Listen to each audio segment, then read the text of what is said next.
Welcome back to the Fast Life Podcast. Hope you guys had a great weekend. We sure as hell did, and I will get into that shortly. But first, I would like to welcome some new sponsors to the Fast Life Podcast. The Invisivin is for those who want a cleaner look without the risk of removing the down tube VIN label, which I can tell you as a painter, those VIN labels do not come off cleanly. The Invisivin is a steel powder-coated cover with the strongest N52 rare earth magnets, sounds awesome, to keep in place, even for those who stunt, but still be able to remove it for inspection. All covers are made 100% in-house in the USA. Covers start at $39.95 and make an immediate difference for those who ride hard and want to look good while doing it. Head on over to Invisivin.com and throw that Fast Life offer code in to save yourself 15% and give these guys a follow on Instagram at Invisivin. I also want to welcome on SBC Performance, located in Savage, Minnesota. Their team is dedicated to get you ahead of the rest of the competition, leading the way for all in-house high horsepower builds, cylinder head porting, machining, dyno tuning, and high-performance suspension. There's a lot of high performance in that one. We are known for power, not paint, like I am. Check out our new performance products line, starting with their Bro Bar, fitting 2009 to 2020 baggers. This performance crash bar has sleek lines and customizable end caps. Their 100% carbon fiber lower fairing spoiler, which I'm super interested in personally, the first of its kind, fits 2015 to 2020 road glides and gives your glide that racy look. I can agree to that. Love that thing. Our new parts line is the next step in taking your plain Jane road glide or glide in general to a performance ride. Shop us at sbcperformance.com and give us a follow at sbc _performance on Instagram and SBC Performance on Facebook. For all the Fast Life Garage fans, enter code FASTLIFE for 10% off all orders. Hell yeah. Love it when they take care of you guys. Lex Moto is growing fast and looking to onboard new dealers in 2020. Their headsets and charging solutions are ideal in any type of motorcycle shop, big or small. And Lexan has a dealer plan to meet your needs. With products that make the riding experience better and more on the way, Lexan offers very competitive dealer margins, fast shipping, and great customer service. Email them at sales@lexanmotorcycle.com and be sure to check them out on Facebook at Lexan Moto USA, on Instagram at Lexan Moto, and don't forget to use Fast Life at checkout to save yourself 15% off your entire order. My dude, John Jessup, and his shop in Stockton, California, which is a spot for in-house dyno tuning, parts, service, and bike sales. TeamDreamRides.com is a great place to dump some of that stimulus cash or unemployment cash if you got that, or take advantage of the 100 days, same as financing. I'm fucking all this up. It's Monday. I haven't done a podcast in 2 weeks. Sorry, Jessup. I'm trying. Let's try this again. TeamDreamRides.com is a great place to dump some stimulus cash or take advantage of the 100 days, same as cash financing on products. All you need is a job and a bank account. And don't forget to give John and the team a follow at DreamRidesJohn on Instagram. Struggling this morning. Paint Huffer Metal Flake is killing the paint game with tons of great flakes, pearls, and other paint-related products. If you're stuck at home, hopefully not, and you're looking to pick up a new hobby or trade, check out PaintHuffer.com to see the vast amount of custom paint-related products and get yourself stocked up with tape and other items needed in the custom paint process. And don't forget to use FastLife13 at checkout for 10% off, as well as give them a follow on Instagram under Paint Huffer Metal Flake. Whew. As I've said many times, ThunderMax is the upgrade ECM for your EFI-equipped Harley-Davidson. New exhaust, cams, throttle body, you name it, a ThunderMax tuner will dial in the necessary adjustments needed to keep your HD running cherry.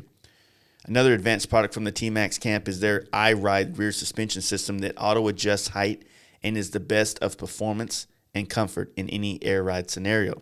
To get more info on these products and to see the other products available to enhance your HD experience, head on over to shoptmax.com and follow ThunderMax EFI on Instagram. God damn, that was tough. it's been about 2 weeks since we've done a podcast. Needed the break, needed to get out there and just kind of get some work done, do some things around the shop, and just, just chill. Did a podcast on Friday with Wreck Less Manufacturing. They came in, they brought Spokane Speed, they brought Brett from Lucky Dave's, Brent from Spokane Speed, and then their buddy Billy, who was a trip. But we just kind of, we just hung out. That's why we threw this big ride this weekend, which was a huge success and a fun time. Which I don't want to spill too much of that details here, But anyway, it's May. I hope a lot of you guys are going back to work. If you were not at work, and I hope that shit's just going well for you guys. So I want to thank all of you guys for supporting this podcast. The Patreon has been continually to grow, and I can't thank you guys enough. And I can't wait to actually have the country more opened up to use that stimulus to help do more with this podcast. Got a lot of plans coming up for the podcast. It's going to be a great summer. You guys stick around for that. We're going to I've been working on some logistics to get around and do some more things. So anyway, if you guys are interested in supporting this podcast, you can go to fastlifegarage.com, and on the front page there's a link to all the stuff you need to know. I'm done. This has been one shit show of an intro. So here we go. The San Diego homies. Let's do it. Hey guys, you ready to let the dogs out? Fast Life Podcast.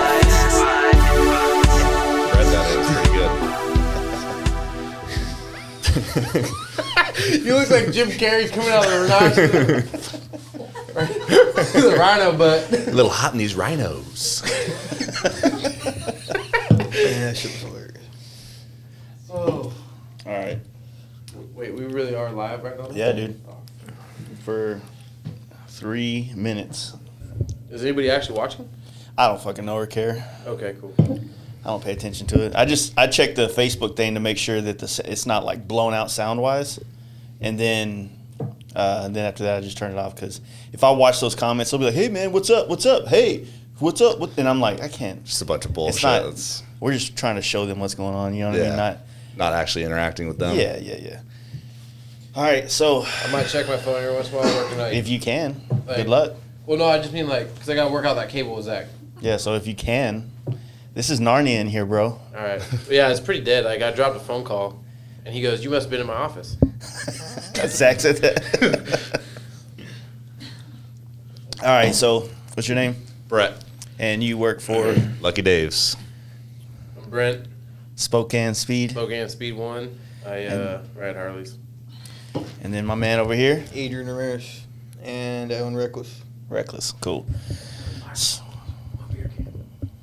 No, you're good. Everybody just talks I just up. wanted to make that do that. So you guys just got here from Cali, though. That's pretty dope. You two rode, and then you, Mr. Bougie over here, first class, huh? What's it like flying in an airplane right now? That's kind of a question I think a lot of people want to know about. Bro, I had all three seats. I slept like this here, and not first class, legit. Yeah. Cheapest flight. And you still only fit in one. Yeah, I barely fit, but I just got the cheapest ticket I could. I got it on Thursday. It wasn't that bad. You have to wear a mask. There's no food or no drinks or nothing, That so you got to sucks. bring your own water and stuff. But Where you fly out of? San Diego. San Diego. Yep. Came not in bad. right there at Love Field. Yeah, I can't, dude. It's the best flying in Love Field. DFW is such a huge ass airport, and it's just kind of a mess. I couldn't imagine being there now with all this shit going on. Probably got most of the terminals shut down too, huh? Yeah, it was not very packed, man. It was quick in and out. Slept the whole way here. Woke up. There was a crying baby, but other than that, we're good. Oh fuck, those are the worst. Yeah, no headphones either, dude. I was like, fuck. Brutal. Fuck. How was y'all's drive here? Don't incriminate anybody, because there's supposed to be some things that didn't take place, that did take place, whatever. We're not gonna dry snitch on nobody. You know, I don't know anybody that's ever dry snitched on a podcast. Oh, I do it all the time. But there was a drug dog really pissed off at us in Arizona. Other than that, we were great. It was long. It was hard. Sounds like a porno, but, Brett and I tag teamed it and made it the whole way here. Yeah. Crazy thing about driving is, once you get there, it's like that whole drive never never happened, Yeah. Once you arrive, it's like, it feels like you just teleported there. So it's Forget the whole day that went by. yeah, Well, like, it's amazing. It was kind of cool. Like we had Billy sleeping in the back. Put this in for, your like, mouth like you're. Yeah, it was pretty cool. So you could turn it like this. Yeah. All right. And say, It was pretty cool. We had Billy sleeping in the back like most of the way here, like all the way through the night. We left late. We wanted to leave earlier, left at night. It's hard to drive through the night. And Brett and I switched off a couple times and just kind of kept it rolling. It was pretty sweet. Billy got rested and went out and wanted to party, and he definitely partied. That was our whole drive.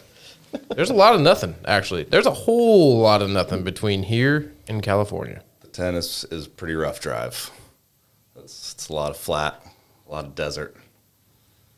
It's brutal, but it was super full moon, so it was almost like it was daytime. Y'all just drove straight through the night too, huh? Mm-hmm. That's the way to do it, man. Feel like you cover so much ground when you just like push through the night. You know what I mean? This motherfucker over here. already. So yeah, no, like we stopped at the thing, at the gas station for the thing, and it was actually really cool because like the moon was hanging out over like towards Phoenix, and the mountains that were like between Phoenix and where we were at the thing. Did y'all actually go into Phoenix? No, we went. That's the 10.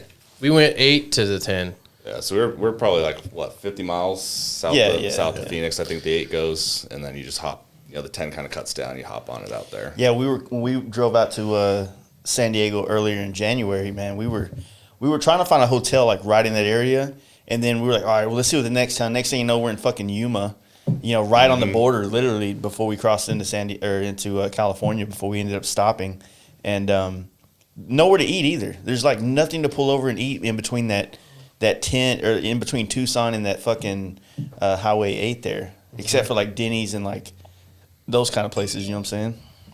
Yeah, it's pretty barren out there between Phoenix and outer LA is pretty rough, man. Yeah, I've done too many times to care. I mean, there was some cool stuff though. Like we found a guy like sitting on the side of the road with his emergency flashers on. And I was like, hey, dude, let's do the right Harley thing. Let's stop. I got tools in the truck. I got a lift in the truck. I got everything we need to like try and help this dude out if it doesn't have to do with metric parts. Yeah. Walk up. He's on a gold wing, so we're fucked already. Yeah. And he's passed the fuck out. He's got his sunglasses on, his helmet on. He's got one of those like giant poofy jackets and pants on. Uh-huh. And he's passed out. And we're like, I whistled. I yelled at him. I'm like, hey, man, wake up. I'm not going to walk up and touch you because then I'd be like, hey, man, you all right? Because, I mean, you don't want to get shot in the middle of nowhere. Yeah, like some dudes walk up to do while he's crashing out. Yeah. Well, his dumbass should have been sleeping on the side of the highway. Yeah, and we were tripping because there was an exit right there. So we thought, like, hey, he's broke. If you're going to go to sleep on your bike, do whatever. You're going to do it off the exit. Mm-hmm. Like, it was an exit to a government property, so there's nothing there. Like, he could jump right on and off, like, pull off the side of the road. But no, he's on the freeway with, like, semis flying by. Like, his bike's wiggling and shit, and he's just passed the fuck out. Like, I don't know if he crashed from, like, a bunch of Addies or what, but he was done. Yeah. Well, he's on the gold wing, so that was his first mistake. I mean, and his flashes were going, so yeah. I imagine they were there all night. His battery's going to be dead in the morning. Yeah, like fucked either way. Yeah, I wouldn't have stopped. Well, I mean, honestly, oh man, that looks like it sucks, man. I've met some of the coolest people though, like stopping to help people, like especially like when I had we were doing a shop thing up in Washington and everything, like just being a mechanic in general, like. I've stopped to help people randomly, and like some of those people end up being like lifelong friends. You're just like, man, I never knew you would have been rad if I wouldn't have stopped that day. And then now you're, in Florida, but you're inviting me out to this event over here, and like, meeting different people around the world just because they're broke down, having a bad day. Yeah, you're helping them out on that bad day. Like community it's hard because like.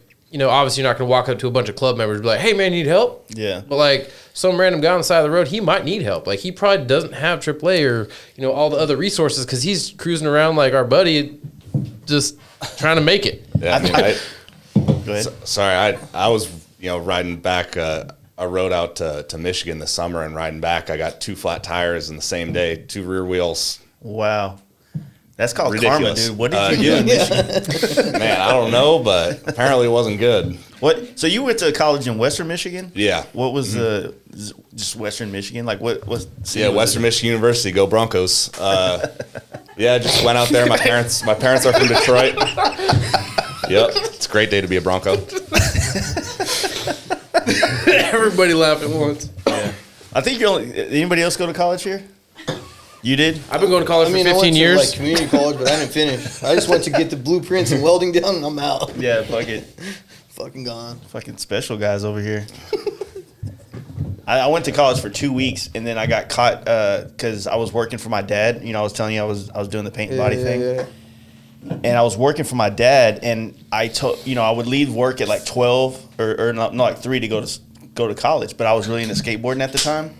And I used to just say I was going to college, and I'd go get my buddies, and we go ride, we go skate and shit. Yeah. And he caught me one day, like fucking 19 years old. I got caught by my dad. I'm just like, yeah, dude, not into this school thing. You know what I'm saying? So ended up, sucking a little bit there, but.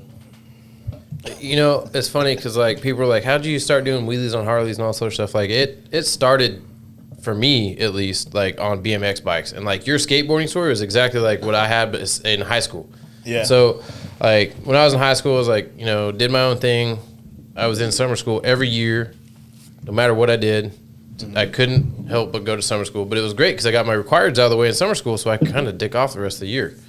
And once I turned 18, I was like, hey, I'm going to go ride bikes because I had some like bike sponsors and some other stuff. And like, I just really wanted to go ride bikes. Yeah. And that was all I wanted to do. And went and did that. And then I ended up in the Army in Afghanistan. And then I don't know what the fuck happened. But now I ride Harleys because I fucked up in high school. Yeah. So long story short, if you want to ride Harleys, fuck up in high school. It's like a direct path to there. Direct path to Harleys. Pretty much, because I went to college. I didn't start till 3 years ago. So. Like, his first job is become a Harley guy. You got the hair for it, dude. You're about to be the new Jason Momoa up in this Dude, bitch. so am I a motorcycle influencer now? Maybe on the you Fast should Life be. podcast? Yeah. Cool. we had him in a thrashing hat the other day, and it literally looked exactly like Forrest Gump because his hair was all poofed out because he didn't put any product in it that day, and his beard was all big. And he's like, "I was running." Just felt like And that, we just sat there like, "Damn, dude, you look exactly like Forrest Gump, just way It's always bigger a and good more Halloween intimidating." costume, the Forrest Gump. So how'd you so first off, obviously Reckless Manufacturing is under new ownership, right? Yes. Yeah, because not to throw any shade on it, but one of my close friends was trying to get some stuff from there back with the old owner. There was issues, but I mean, we're kind of having you here today to kind of show the world that, When I bought it like probably the beginning of last year. It took like a few months to get all of the material and everything in, all the tools and everything to my pad. First thing, get to the Instagram and get messages about people complaining about some stuff, here and there. Took care of it all, whatever I could take care of. We don't make stuff for baggers. There was some stuff about that, but everything I could take care of, I did. And since then, if you make an order, I'm a one-man show, so if you make an order, it's coming from me, and when the money hits the account, it goes straight out. That was the first pet peeve. It's not about trying to get as big as I possibly can or anything. Like, all that was cool, but I needed to take care of those issues first, and that was my first thing. But now, so just bought a CNC plasma and, trying to push that back. so but cut some time right there. Yeah. So you doing all the welding and stuff yourself? I do all the welding, all the machining. Before we would outsource a lot of it, or he was outsourcing a lot of it. So when I got the company, it took a little bit for me to figure out exactly like what I could make or what he wasn't making. So right now everything's in-house besides powder coat. So everything besides powder coat gets done by me, like shipping, receiving. The Instagram, my homie at Sporty Mob, Levi, he helps me with the Instagram. Oh, yeah. I'm not really good with Instagram. Like I said, just always welding. Like, just the bars alone keep me really busy, man. Like, and I have a full-time welding company, like 24-hour welding company. I have had that forever before I've acquired Reckless. So what got you into bikes in general? Like, I've been riding since I was 3. My dad and my uncle used to work at Pro Circuit, and my dad had 2 acres. I had a Z50 when I was like 3 years old. Ride 50s for a long time. Had a street bike when I turned 18. My parents own a bar in Old Town that a lot of bikes cruise to. So knowing people around. Yeah. So just started getting into bikes, and Then worked with a buddy who owned Wreck Less, but I had most of the stuff already on my pad. He just had some extra stuff there that he needed to get rid of, going through some shit in his life, and didn't mention anything about anything else. Just, hey, I need to get rid of this company. What's up? You're a fabricator, like built a lot of stuff. I built like all R1 frames from chromoly, just straight. Oh shit, for like real? just random shit. Like I've been doing it since I was 18. I went to the fab school to learn how to do like fabrication and stuff. So it just all kind of like fell in place, bro. And then I was working for him. He was my manager. And he just hit me up like, hey, I got to get rid of this company. What's up? And I started I never even heard of it. Started looking into it a little bit. I was already into Harleys. Have 2 Harleys. I'm like, you know what? I don't have crash bars. Might as well just take the company. I'm going to get crash bars out of it anyway. Yeah. So look at the blueprint, look at the designs and everything. It was legit. The fixtures weren't so good. Like, there was things I had to fix. All the fixtures went through. There's a lot of just things I had to tighten up, But moved it from San Diego to Temecula, and same thing, like finding suppliers closer to home and stuff like that. Just a lot of stuff. But right now we're good. Like, without this Corona shit going on, I was planning on just trying to travel all year and hit as many shows as possible. I stocked up bars as much as I could just to do what I thought was going to be able to happen this year. But we'll see what happens. Everything's good. Like, honestly, I just want to say thank you to everybody because sales are great, but nothing's. Yeah, it's good, bro. I'm like, honestly, people were like, "How's it going?" I'm like, I haven't really seen no different. I don't want to be trying to shoot the it's good. Nothing's changed. I'm busy. Really most busy. of the motorcycle shops that I've talked to or just even if it's just through Instagram and whatnot, everybody seems to be doing okay. Yeah, I mean that's good. Good. Maybe I'm pretty sure like people that are selling bikes and shit, maybe dealerships are probably hurting pretty hard, but aftermarket all the parts and small shit, shops that are kind of on that scale, it seems like they're pushing through just fine. Well, this is a time where I have some buddies that have a car shop up in Northern California, and they said their business has gone way up because people aren't buying new shit; they're fixing their old shit. Yeah. So they're people are looking at their bikes sitting in their garage, riding season's coming up. Might as well start getting this thing ready. And it felt like riding was the only thing that you really could do without totally getting shut out. You know what I mean? Around with, yeah. I mean, at least for us in Southern California, the first 2, 3, 4 weeks, the first week and a half was all rain. So it was all right, we're not doing anything different anyways. We're all right, we're just gonna sit here in the rain. And once the rain let up, we're our whole 2 weeks of the rain of the year was during the first 2 weeks of coronavirus. it's kind of weird how it works there. It just kind of rains one time and then it's kind of over. Yeah, but once that lifted, it was all you saw for 2 weeks was bikes. There was one night everybody's on lockdown. It's midnight. And all you hear is a dude clutch up and then just dump it on his ZX or whatever it was, crotch rocket or whatever, going down the freeway. We're all right, sick. So there's guys out doing wheelies and stuff. Next night, Harley's coming, but you hear a Harley just pinging. Couldn't tell if it was an Evo or a Big Twin, but it was literally just pinging off the rails, just full throttle sending down the 78 freeway. Mm-hmm. And then all you hear is I live right next to the freeway, so cops just start flying by. There's one guy, no one else outside. There hadn't been a car on the freeway for 15 minutes. And this guy's running from the cops. Where are you going to go? Yeah, that's the weird thing. But I mean, that's the other thing is so many bikers know there's no cars on the freeway. Yeah, so it's basically ours. Get out. Yeah. You can fucking go do whatever you want. That was the weirdest thing. So we were trying to go to downtown a while ago, but didn't work out so well for us. But when this thing first started kicking off, we were kind of going down there, and it was just so dead in our city that we pretty much was kind of over.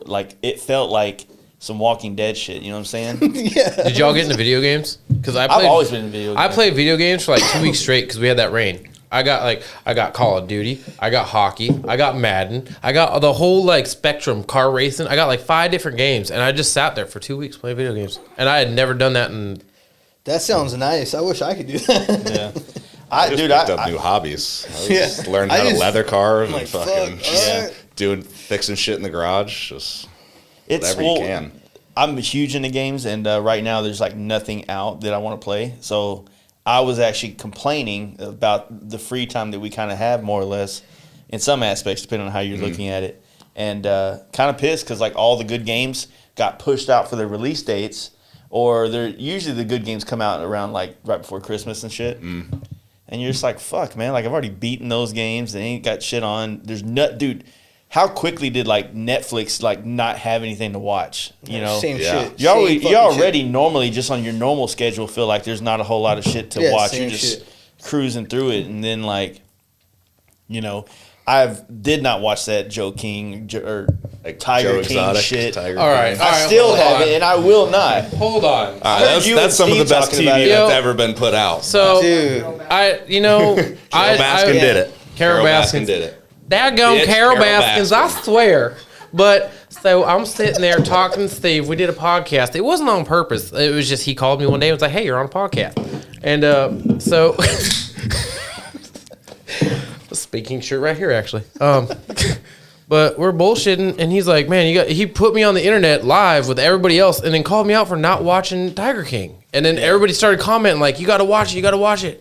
And at that point, I was like, now I feel obligated. So if I ever run into a conversation with any of these people, like now I got to know, like, hey, I kind of watched it just to know what happened, right?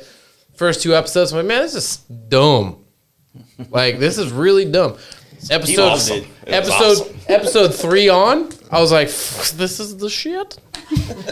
And then now I'm like, man, Jeff Lowe, fuck that dude. I swear, I'd turn gay just to fuck Jeff Lowe over. I don't know the whole story. I'll say, But is that the Big Wheel Bagger dude? Yeah, no, Okay. he's not even a big wheel bagger dude. All right, He so just wears that's a giving leather Harley big wheel jacket baggers all the time. a bad name. Okay, I mean, Jeff it Lowe. wasn't him. but Jeff Lowe doesn't even own a fucking Harley. He doesn't? He just has all the Harley. He even went on an interview and said, "I just bought all the Harley Davidson jackets because they cover up where I'm weak." What? Yeah. cover up his affliction shirts. Yeah, to cover up his affliction shirts, and then he has his bedazzled fucking like. All right, dude, Oakley hat and it's shit. 2020, and this motherfucker is still running around with a Brett Michaels fucking bandana, like he's Hey, his chick's hiding pretty his hot though. balls. He's doing something. Hey, Doing he's a something con all artist. right. She has herpes. He has herpes. It's all good. Yeah. I don't. Homians are weird. Hey, dude, we're 2 hours. You know what's funny about that? No bullshit. We're sitting there in the hotel this morning, and like we were waiting for Brett and Adrian to get here because Brett had to fly in this morning as well, or this afternoon, and Yeah. Okay. and we're sitting there, and I'm like, man, Billy, myself, we're sitting there like bullshitting about, maybe we should go up to Oklahoma and see how far away it is. I messaged Brett. I'm like, hey man, it's only 2.5 hours away. Let's go up there. Like we can make it there and back and be in time for the podcast. And he's like, no, I don't think. Like I don't want to rush things. I can't support that bullshit And that's going on. I just wanted to see if Jeff Lowe was really that fucking stupid So person. my homeboy that runs the FXR's of Houston page, Adam. Mm-hmm. After the camp out we had 2 weekends ago, they went and met the dude, and they got a picture with him and everything. He still had the same outfit on as all his memes. So, actually, course. I messaged Adam hit me up, and he was like, "Hey man, like you're coming out our way," and I was like, "Yeah." And I was like, "He's like sick," and then I was like, "Why don't you come up?" And then nothing. And then so like Eddie and I were talking because I brought one of my Helmet Crew shirts, and I was like, literally the only time I could wear my "Would you fuck me" shirt is riding through Texas.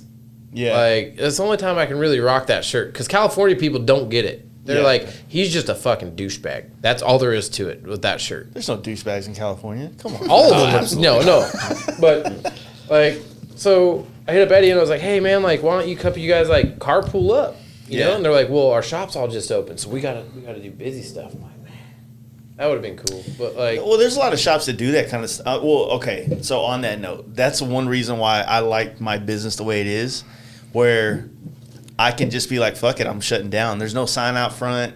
I'm not trying to sell, It's fucking badass, dude. I just like the freedom. I like to be able to work and shit, but I do wish sometimes I sold shit because, when you sell something and you make $50 or $100 real quick, it's like, God damn, that's the easiest money you ever make, right? But it's only easy when it only feels easy, but then you add up all the emails, the conversations, That shit adds the up, bro. possibility that you might have to return it or send it back, or I just I don't want to deal with all that. I always tell people I am not in the customer service business. I'm in I do my job business and fucking leave me alone. You know what I mean? And it's not gonna work if I was running Lucky Dave's or your place. I'd probably have the same reputation that Conley's had. ooh, don't ever put yourself. Yeah. Oh, wait, we can't even go into that right now. Like we can't even talk about that on camera. He went out. They shut down finally. There's you don't know the whole story, do you? Of course not. I'm not from there. Oh, motherfucker was a Fed. Are we on fucking air right now? He's a Fed? Are we on the air? Yeah, we're on the air. Yeah. I already said it, so you don't have to. He's a Fed. All of his shit got blown out, and there's a reason why there's no more Conleys. But wasn't he affiliated though?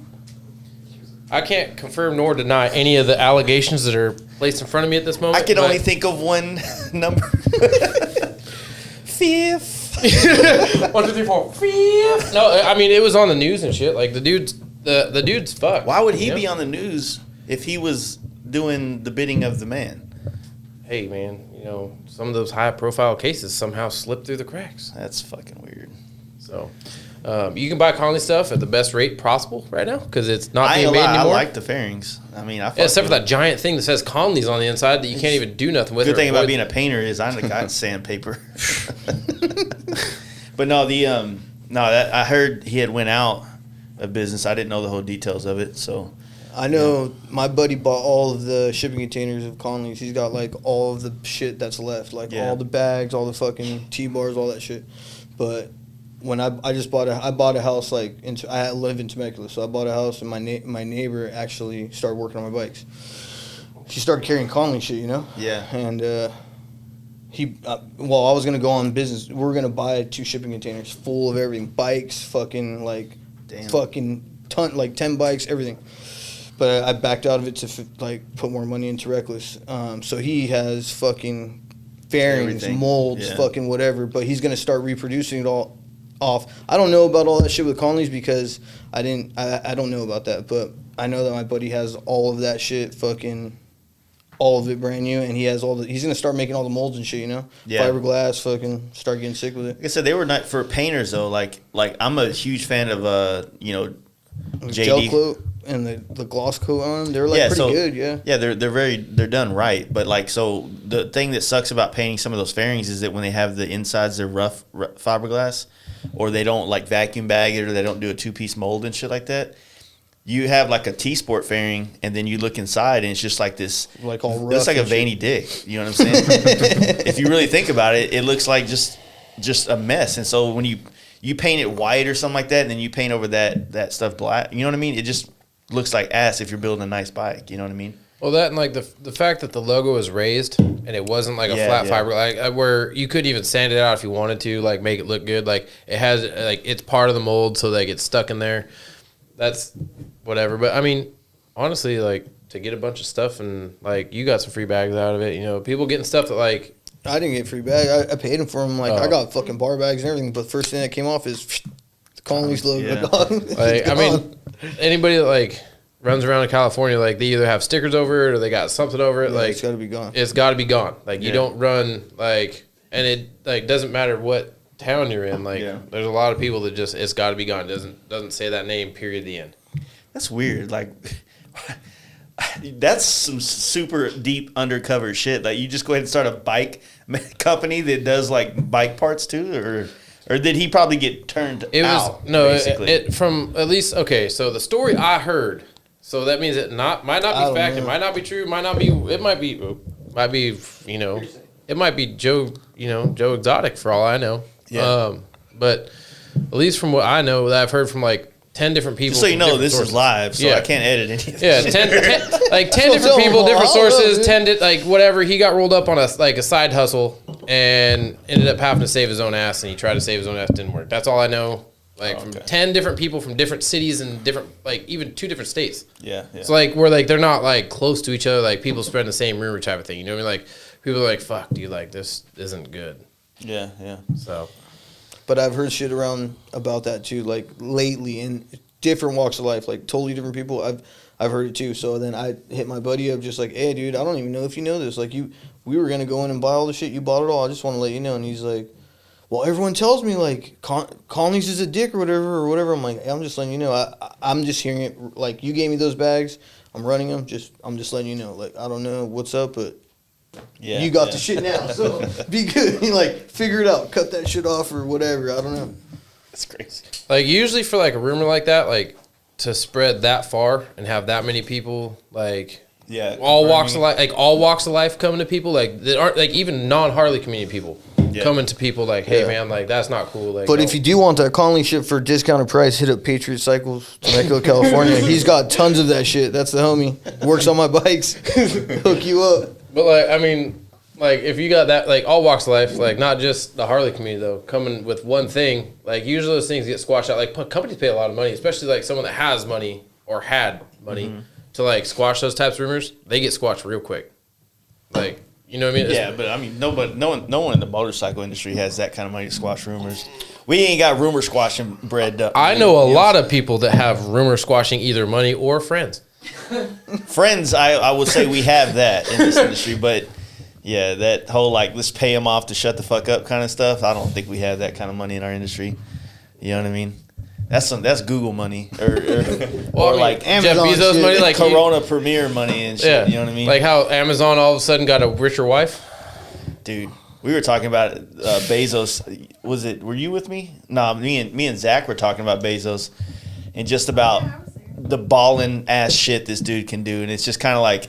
Usually, like, I guess my thing when you would see, like, super retarded billionaires, you would think of, like, Bill Gates or, like, Warren Buffett, and you see these guys that are just old.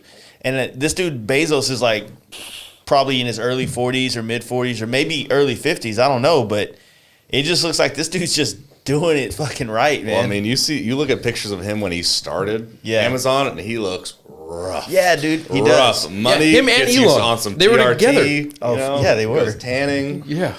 Fucking He's kind of, you know what he looks like to me? He looks like the lead singer from Disturbed. Is he getting down with the sickness?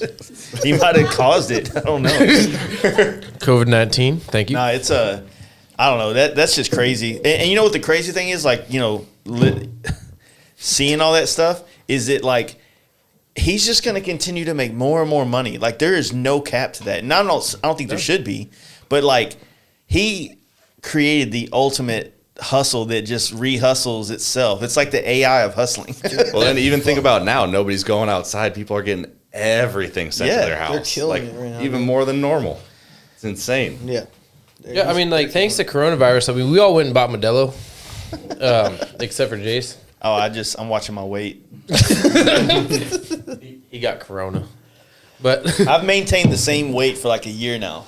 I fluctuate 10 pounds, and I drink a lot, and I have a good time for my age. And I won't blame it on the beer that's doing that, but I feel like whatever I'm doing right now, I'm not getting worse. You know what I'm saying? So I got a question. positive. Where the fuck is the Pacifico hiding in Texas? No, where's the craft beer hiding in Texas? Oh, we got plenty of bombing. that shit. Yeah, word. Yeah, it's Let called us Lone know. Star. There's once you get closer to Dallas, like we have plenty of that those kind of places that Some are fucking more. hazy IPA, some sour beer, something like. Dude, Some I them just people. got rid of. Yeah, we got some of the, like the HEB, which is like the hipster grocery store for Texas. They sell Man, HEB is the shit. I swear, Hipster. like, no, not hipster shit. Like, when I lived in Belton Lake, there's an HEB and there's a Walmart. If you wanted to get good meat, good produce, you went to HEB. Hipster. If you want to get bullshit that would last you like 2 days, you would go. It's like going to a Winco. You go to Walmart. But HEB had the good shit. What would be the hipster grocery store? Is it Ralph's out there, or would it be Sprouts. Fucking Sprouts. Barons and Sprouts. Sprouts? And shit, We got yeah. Sprouts here. Trader Joe's. Ralph's and Bonds is pretty normal shit. Trader Joe's is the ultimate Oh, fucking yeah, hipster. Yeah. for sure. For sure. Like, I mean, Some of that shit is bomb. Like, my mom will have some of that shit at her house when I go that's over two there. hipsters all, now. all the pre-made stuff. Some of the shit is Not good, bad. dude. I'll be Not over bad. my mom's mom. Where'd you get this? Trader Joe's? we I'm like, can't oh, talk okay. about hipster shit when there's a man in here with a man bun, okay? Not right now. I took it out so people couldn't talk shit. All right. I want to put it on guy's been record that walking I'm around throwing it like out Dave's to a man donate it to Wigs for Kids. All right. Before people start Fucking talking A. shit, donating it to Wigs for Kids. It's the only reason I grew it out. I usually have a shaved head, like not quite like that, but I'm bald, Not- motherfucker. I don't have to shave my shit. not quite Me like and you Jason are boys. the same Not haircut quite group. We like you shave the boys. sides. The rest does its own. Fuck. That sucks being normal white old dude. How old are you? 15. I've been saying I've been 15 since I was 15, and the only time I didn't say that when I was trying to get into bars. So I used my brother ID, get into bars, and they would be like, "How old are you?" I was like, 10, 19, 77. He'd be like, all right, cool, later. Because I looked exactly like my brother. We had a shaved head, goatee, everything. And I was not 21. So, like, I even gauged my ears to match his ID. Like, I mean, legit. Like, my parents, my stepmom, please don't listen to this if you're listening. She's a sheriff at the time. And, like, she had just met my dad and all this other stuff. And it was, like, they just started dating and whatever. And my stepbrother, he's, like, got gauged earrings and all the other good shit. And they would send me down to the store to get them beer because they knew I had his fake ID. One, because that's how I was paying my bills. I was working at a bar when I was underage, and I used his ID to work at the bar. And then it also saved them from having to go to the store to get their own beer and wine. So every day I would go to the same Rite Aid, get Blue Moon or Heineken and a Brut Chardonnay fucking bubbly wine bullshit and come home and I'd be okay. She wouldn't snitch on me for having a fake ID or any of my friends, and we would move on with our business. Yeah. So the when we're talking about the beer and the craft shit, which I'm not into all that stuff. Like, I call those beer nerds, right? So but my boys drug me into a brewery, and I fucking fell in love with a couple of those beers. I'm not into IPA shit, but there's some good stuff out there, and it's kind of like they have that spicy pickle beer that they do here in Texas at the Martin Brewing House place, and it's like literally like the dill pickle, but it's spicy, like almost like a michelada or something like that. Senor Colada. I was sitting there in Arizona and I was like, hey, I like looked at it and we were rushing and we had a bike almost fall over on the trailer and I was like, I need to bring some of these just to say I did, because I texted you, I was like, hey, you want some of those? Like, but I'm kind of over it now. It's one of those like acquired, like, all right, I'm gonna do this for a couple days, and then it's like, fuck it, dude, that's too much sugar and shit in my body, and the hangovers start to build up, and you're like, all right, fuck this, I'm just gonna. Well, that night when we did that podcast with Cruzy, it was just like, it just happened. You know what I mean? It just happened. It was like delicious at the time. I think we were drinking Pacificos with that. But like every time I go to Cali, like when I started going there with my wife and everything. So Trent bought the beer. Yeah, Trent did, yeah. And we would because I was always a Dos Equis dude. And, Amber or lager? The green one, because that's the OG. You know, Well, the Amber is the California Dos Equis. Because when I went out there, I've been drinking Dos Equis for a hot minute over here, and then I go out there for the first time and nobody has it. And the one people that do have it had the Amber. You know what I mean? Which to me is gross as fuck. So it's weird because like they came out at the same time, which is they're just distributed differently. Oh yeah. So like here, like East you don't, Coast is the same way too. I never could find the lager there. Like you go like here, like I was asking where the Pacifico was, because like down there, every gas station has Pacifico. You got to look for Modelo or you got to look for Corona, because ain't nobody want to buy fucking Corona for $10 more than a fucking Modelo or Pacifico. So like you're like, all right, well, and Pacifico's the shit, except for in a can. If it's in a can, I don't like bottles. I don't like drinking out of bottles. Like skunky and shit, kind of. Yeah, like I mean, I'll drink out of a bottle, you know, obviously if I'm just somewhere, but if I'm planning to have a good time, I'm not planning to do it with bottles. That's why there's a bottle right there. I just don't want to drink it. I mean, if I'm planning to have a good time, I'll drink tall cans. If I'm planning to like enjoy it, I'm gonna get Jameson on the rocks. Yes. I feel like I drink slower drinking out of cans. Yeah. Like for some reason, it just goes down easier with bottles. Yeah. Or like a pint. With cans, I feel like I just take fucking forever drinking them. So last night we hit the bar, right? That was the first time I've been in a bar in a minute too. You don't know what happened behind you. This dude. So the Just tweaking. that fucking just getting a fucking like, I think I did a Blue Moon, a pitcher, or not a pitcher, but a big ass mug of it. You did a pitcher. We were talking about you today. Yeah. How you went through 2 32-ounce beers in like 30 minutes, and we're like, God damn! And then like you went through a couple more bottles, and we're like, right. I was like, man, like Jay said he doesn't party that much, but this motherfucker drank a gallon of beer in 30 minutes. Yeah. Like, Just felt good to be out, huh? I fucks. Hard day at work. So, yeah, you know, last night was wild, dude. Like, Well, it was the first time I have gotten to have a draft beer. You know what I mean? Yeah. Like that meant something to me. I almost cried, but I didn't realize it at first. I almost cried this morning when I woke up and realized that I had draft beer last night. yeah. So I've never had, like, when I lived in Texas, man. Like, I'm hoping to move back, but when I lived here, like that draft beer deal is real. Like living in California or Washington or Alaska or anywhere else in the world, I've never had an issue with draft beer. When I'm down here, I get a hangover from hell with draft beer. And is it carbonation in there? Or something like I don't that? know what it Yeah, is. they got CO2 tanks usually that pump carbonation into those beers. I don't know why it's here compared to other states that draft I beer think that's fucks a me up. generalizing statement, but it's all good. Like, I mean, fuck, I had a draft beer to start the night off. Yeah. It like our buddy Billy was like, "Hey man, what are you doing?" Like, he's like, "What are you getting?" She hands me a beer. He turns over to look at him and goes, "What are you getting?" Turns back and he's like, "Holy shit!"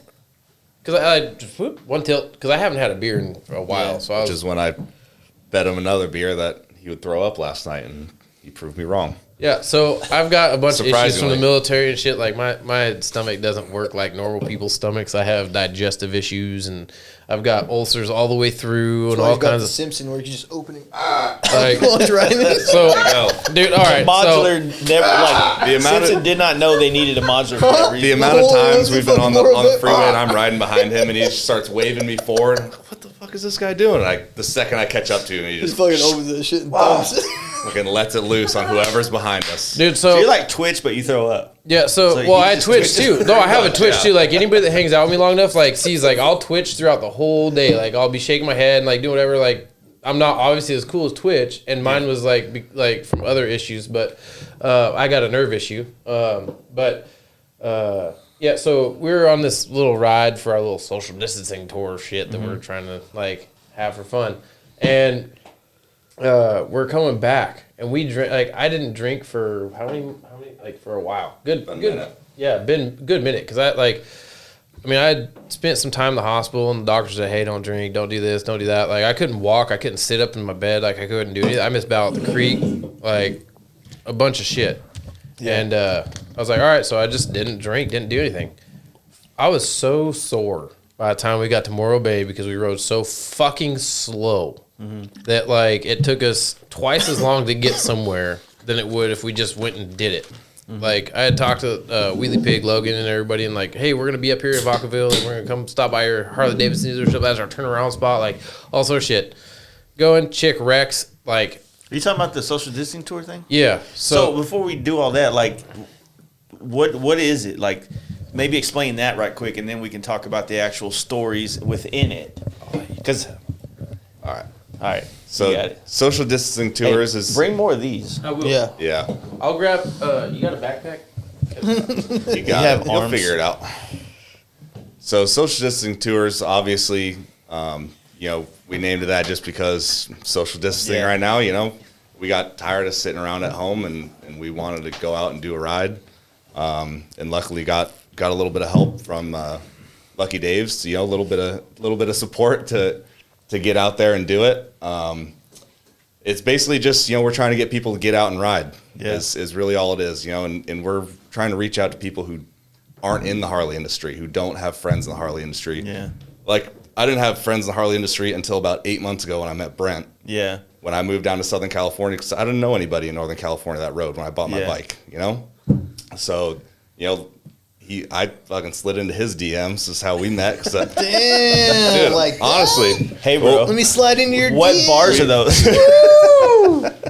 we met at the dog park or whatever. 'Cause our dogs played together, and he was trying to put together a ride, and that ride ended up not working So- out. But we went to the stunt lot and just started hanging Is out. the concept basically, like you said, it's not a whole bunch of people that know people in the industry, so you're trying to get people that may not have a group of friends already to kind of come out and meet people. It's kind of like what is it, singlesonly.com? Exactly, yeah.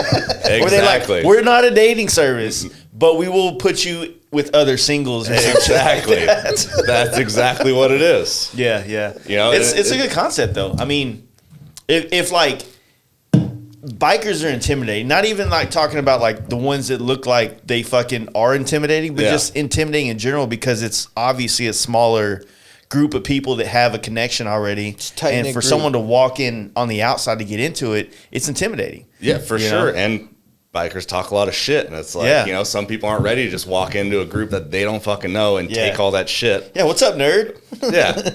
Like, Me? luckily Billy over here is willing to take that shit. But like the first time I rode with him and Brent, I rolled up to Brent's cousin's house, and it's a bunch of dudes with long hair and long beards and fucking scary looking dudes, and I'm like, fuck, what did I just walk into? Yeah.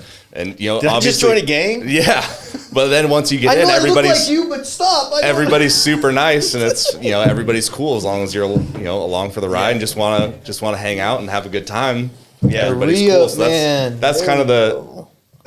the atmosphere we're trying to get going. It's just people who want to ride, want to meet Yeah. other people. We're not obviously not excluding anybody from the industry. Anybody that wants to come can come. You said that. What? You look at Adrian, you're like, we're not excluding I'm not anybody. excluding anybody over here. Well, but- because he slid into our DMs, and then next thing you know, Yeah. so crazy story. I heard from the bathroom downstairs. I don't know how I heard that about the dog Just park straight and shit. creeping on us, dude. No, about the dog park and everything, and like how that all worked and everything. It was funny, and everybody laughed. He's all, But I'm at the dog park with Brett, and Adrian slid into my DMs. what? How so? When it was like, or I don't know if it was you or your buddy that was like helping you run the Instagram. Like, hey man, like start asking questions, like, because I was like, About what? Posting like reckless stuff, and I was like, like, Oh yeah, no, yeah, I don't run the Instagram. Yeah. My homie does. He's out of that one. Yeah, I don't run Yeah, the so Instagram. but- He already he gave himself he got himself out I'll of it like earlier. look at like technical shit about like fitment or like if it'll fit this year or whatever. I'll take care of that. But like, if someone reposts your picture and stuff, it's probably my homie. He'll ask you or whatever. Like go about it. I just Yeah, he don't was have. like- I don't have time to do all that. You know what I mean? Like, yeah, he was I don't- talking to us, and he was like, hey, so what happened like with your experience with Reckless? I was like, well, like I rode for homie before, and I need 10 pounds of powder coat back. And he's like, you need 10 pounds of powder back? And I'm like, yeah. And he was like, no, I mean like paint, dude. Like I gave him like 5 pounds of red with like it's wizard red, so it has like Yeah. silver undertone with 5 pounds of like mixed cherry red. And I was like, I need that back because I need to powder coat some other stuff. I gave it to him to make some crash bars, doing the crash bars red, all sort of stuff. I was like, I need that back. And he was like, well, we're under new management.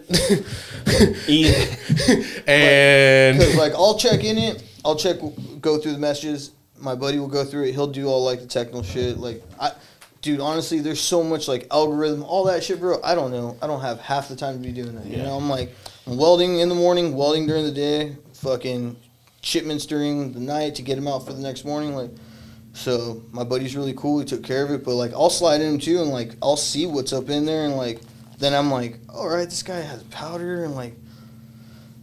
And then you're complaining about like he's missing powder. And then you've sold bars for the previous owner, and like, hey, he never got anything. I'm like, fuck, dude, this is bad. Like, if I knew this, I would have just bought just the fixtures and restarted the company. You know what I mean? rebranded Like, it. Yeah, but I didn't know half of that, man. And like I said, as soon as I logged into the Instagram, for me not like knowing all that shit, dude, bombarded with this, like, hey, are you gonna start again? Like, good stuff, like, hey, we like a lot of good stuff, but a lot of shit about like, hey, we didn't get this or whatever. So Yeah. just You might have been one of my homeboys, Trent, that lives here. He had an issue with it. yeah, that's what I was gonna ask you. What was it? Well, he just he tried to order it, and he was trying to get it before we went on our ride, because usually we'll do a ride to California, go to NorCal and back down. And When's that? well, this year we actually are doing it for Sturgis instead, but I'll end up riding to California later this year. But last year it was in June. It's usually between the first time we did it was in March, was a bad idea. April was a little bit better of an idea, but May, June is much We gotta better. link up for sure. Because when we go up north, like, we end up not being able to go through any of the passes across Yosemite because everything's still snowed over all the way sometimes into June. I went through Wyoming last year and it was cold as shit. Yeah. Snowed in, fogged in. It was not great. So that's one of the main things. Like when you leave here, as soon as you get like Weatherford, where your people are. people. Yeah, your people. What do you mean? You people? Excuse you, sir. Hey, fist length. Hey, you're 10 feet. You were a minute ago, but I mean, dude, you're like talking. I saw you from put the moon. cans on, making like sure this, hello? everybody can hear. So you're like Trent for the first half of the Cruisy podcast, like way over in the corner, and no one can hear half I the shit you're like I saying. didn't know Billy that now. Trent was a part owner. I just thought he was like a helper. And I don't mean that in any disrespect. I just, like I can't just be like, hey, you on the podcast, Dude, that guy has been killing it. Like he is. Like he like showed up. Like I started following him a while back, like a while back, and then it went from like learning to like boom, he's good, like good and fast. And I was like, wow, they've got a program going down there. Like, I'm lucky that like I had made the decision I did with my military retirement and everything to move from Washington down to California and like start riding with some people. Like I met some great people through this. Like I literally gave up everything. Like I had a shop, we were doing great, we were having fun, we were building badass hot rods and Harleys on the side. Like I mean, sick shit every day. Like we had our hands on badass motors every day, and like I don't know, it was it's not like a clout thing or anything like that. It was like a personal pride thing. Like we knew like, hey, if you brought your shit to us, it was going to be the fastest it could fucking possibly be. Like plain and simple. And it took a lot for me to say, hey, like we were coming back from Born Free actually. And I looked over at my buddy Bryce. I was like, man, I miss home. Like I miss the ocean. I miss being able to ride all year. The snowy winters and everything make me really like depressed. Like thanks for the Army, but like, I just couldn't do it. Like I either need to be in Texas or I need to be in California. Went back to California, met a lot of good people. Like Andy 76 on Instagram, because that's all anybody cares about. Like we don't even introduce each other as real names anymore. It's all hey, I'm so and so from Instagram. Hey, I'm at Jace.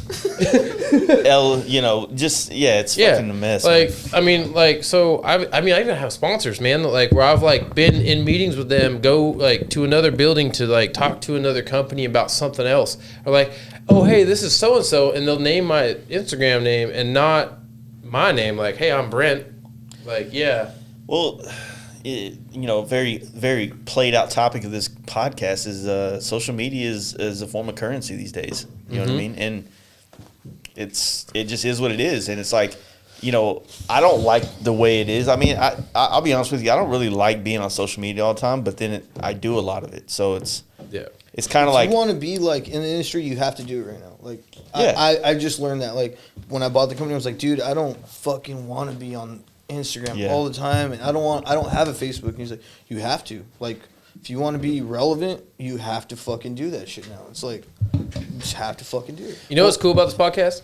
We're in a room where our cell phones don't work. Yeah. Like, I think that's rad because I've checked my phone like 10 times because my watch keeps telling me shit's happening. But my phone's like, nope, fuck you, bud. My phone's on the bike still.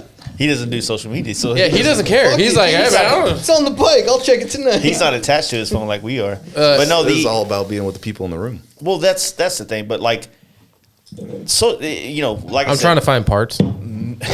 million times over, like it is awesome. Like your social distancing riding tours. Yeah. Sorry.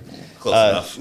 Had a couple already. So that is a direct result of social media. And like with that, you can reach out to people that doesn't know how to get in. Like, I mean, I can't tell you how many people hit me up on my Instagram and they'll be like, like clearly wanting to kind of be around and hang out or come to a bike night or whatever we do.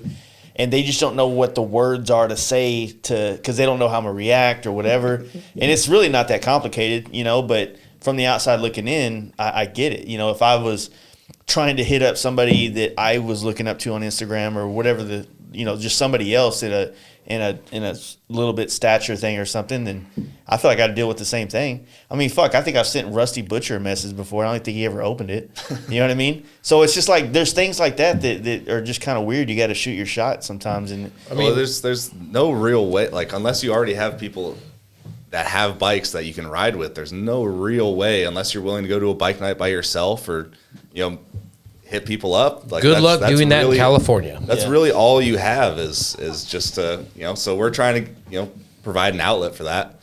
There's all these that is lifestyle industry brands that we're trying to live it. That's exactly what the camp out was about. That's exactly what the bike night that we've co-branded with the other groups in Dallas have been since we've started this performance thing here in Texas. And that's why we try to encourage people to come to the camp out. The camp out wasn't about like being like, oh, I'm the Fast Life Garage and blah, blah, blah. It was not. I was taking pictures of everybody that came there. You know what I mean? Turtle. You doing Right. some And, shit? and that's we're trying to do a similar thing. Me and Brent filmed our Making it whole ride. awkward, yeah. You know exactly what I'm talking about. He doesn't drink much. Myrtle the turtle. But me and Brent filmed our whole last ride. There's only 7 of us that went on it, but it's we. Well, that's the thing. It doesn't matter how- exactly. how big or small. Honestly, it was perfect having 7 people. You get to talk to everybody and you get to meet Exactly. them. If there was, that's the thing about the camp out. When it first started, there was like 40 or 50 people.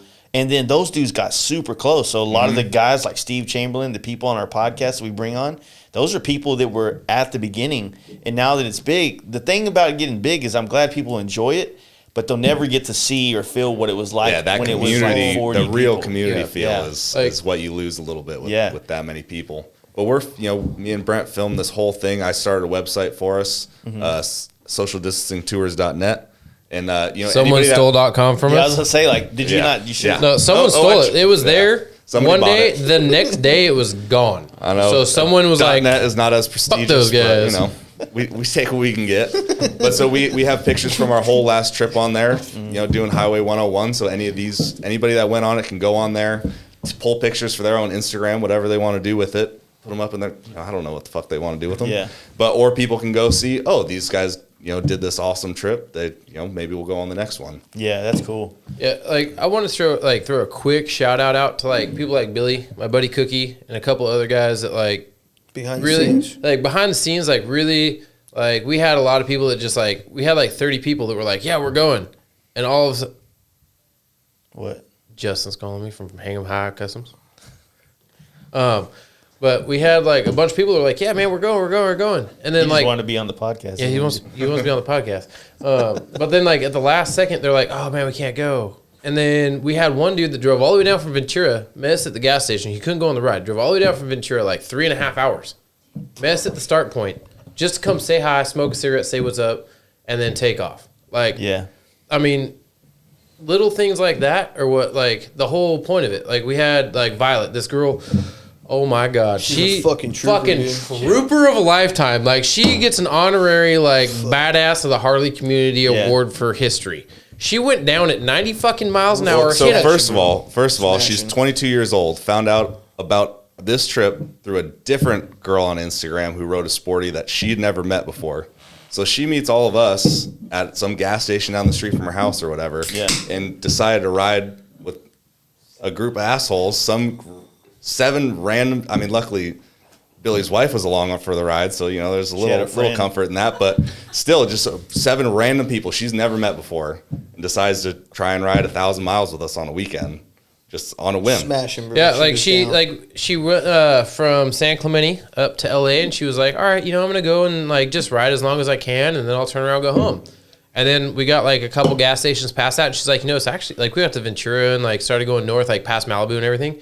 And she's like, it's actually probably not safe for me to ride home by myself at this point in the day. Yeah. And so she kept going. And then we're cruising through the mountains and everything. And then like my buddy Cookie, Where y'all headed to? Vacaville up to Iron Steed Harley to go say what up to Wheelie Pig and come back. Is that did it say that on the flyer? We're gonna go meet Willie Pig.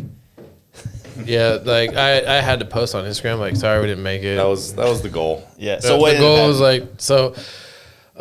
like so we're going through like the canyons like / turns of the mountains and stuff like through like the middle north of California. Up in like San Luis Obispo County, Yeah. like Central California. Yeah. And like there was a couple of good turns and like people were like trying to like just like spread out a little bit. And then next thing you know, we see her Sportster start to just like slowly drift out In a turn. in a turn. And Yeah. we're like, come on, girl, just keep it. And she was holding dive a that little turn. harder. No, she was holding that turn. Like she was holding like a champ. And then there was just a like dip in the road and it hopped. And then as soon as that hop happened, she started to walk. So then her bike's like wiggling, going crazy. And then she just goes like, it was the most graceful crash at 90 miles an hour I'd ever seen in my life. Mm-hmm. She just like slowly drifted off into the dirt. Kept hitting, like, was like off and on her brakes, trying to straighten it out, like trying to save it, like legitimately trying to save this bike. And smacked in the wall. Bike starts flying. She goes flying off the other way. And next She you know, hit a wall? She hit a concrete wall right there. She's, And she jumps back up, and she's like my buddy Cookie and I turn around because we're in the back. We're like, Cookie splits up to go tell these guys, like, hey, something happened. And I turn around, and we're like, all right, cool. We're picking up our bike and everything. She's like, I'm fine, guys. Let's keep going. Her bars, her bike is legitimately. She's riding like this. No, her bike is legitimately. It was totaled. When we got back, it went to a shop. It got totaled out.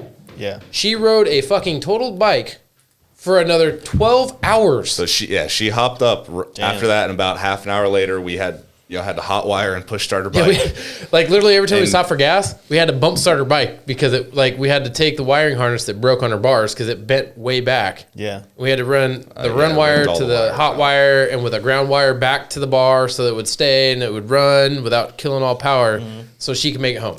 And she rode about 3 hours further after that. What, And she was fine though, like body wise. As far, I mean, she obviously bruised up, but so that's one thing. She was wearing like 3 jackets. So she was padded up. So it's sometimes you feel a little, I don't like wearing jackets and stuff unless it's cold out. But sometimes protective gear is there for a reason. You're by the door. There's no more in though. Yeah, there's no more. We got plenty of beer down there.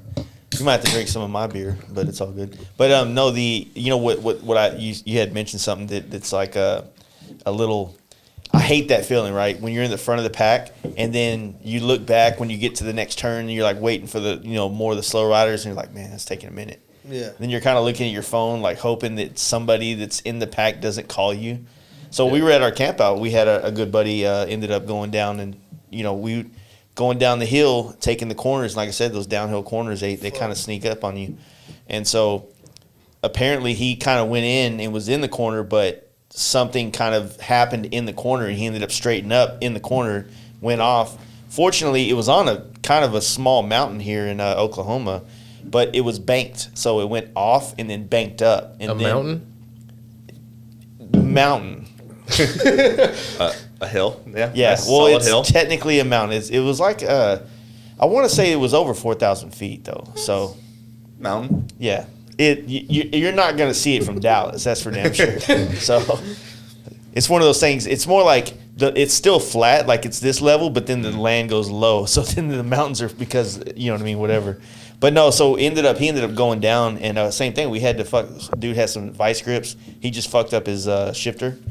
And he had to ride another 70 miles back to the campsite, reaching down and shifting gears. But, that's cool. That's cool guy shit, man, in my opinion. Yeah, no, she got the ride home. Brake pedal. She earned her stripes that fucking day. She rode another 3 hours that day and then 7 hours all the way back home the following day on a hunk of shit bike. That's awesome. A hunk of shit 883.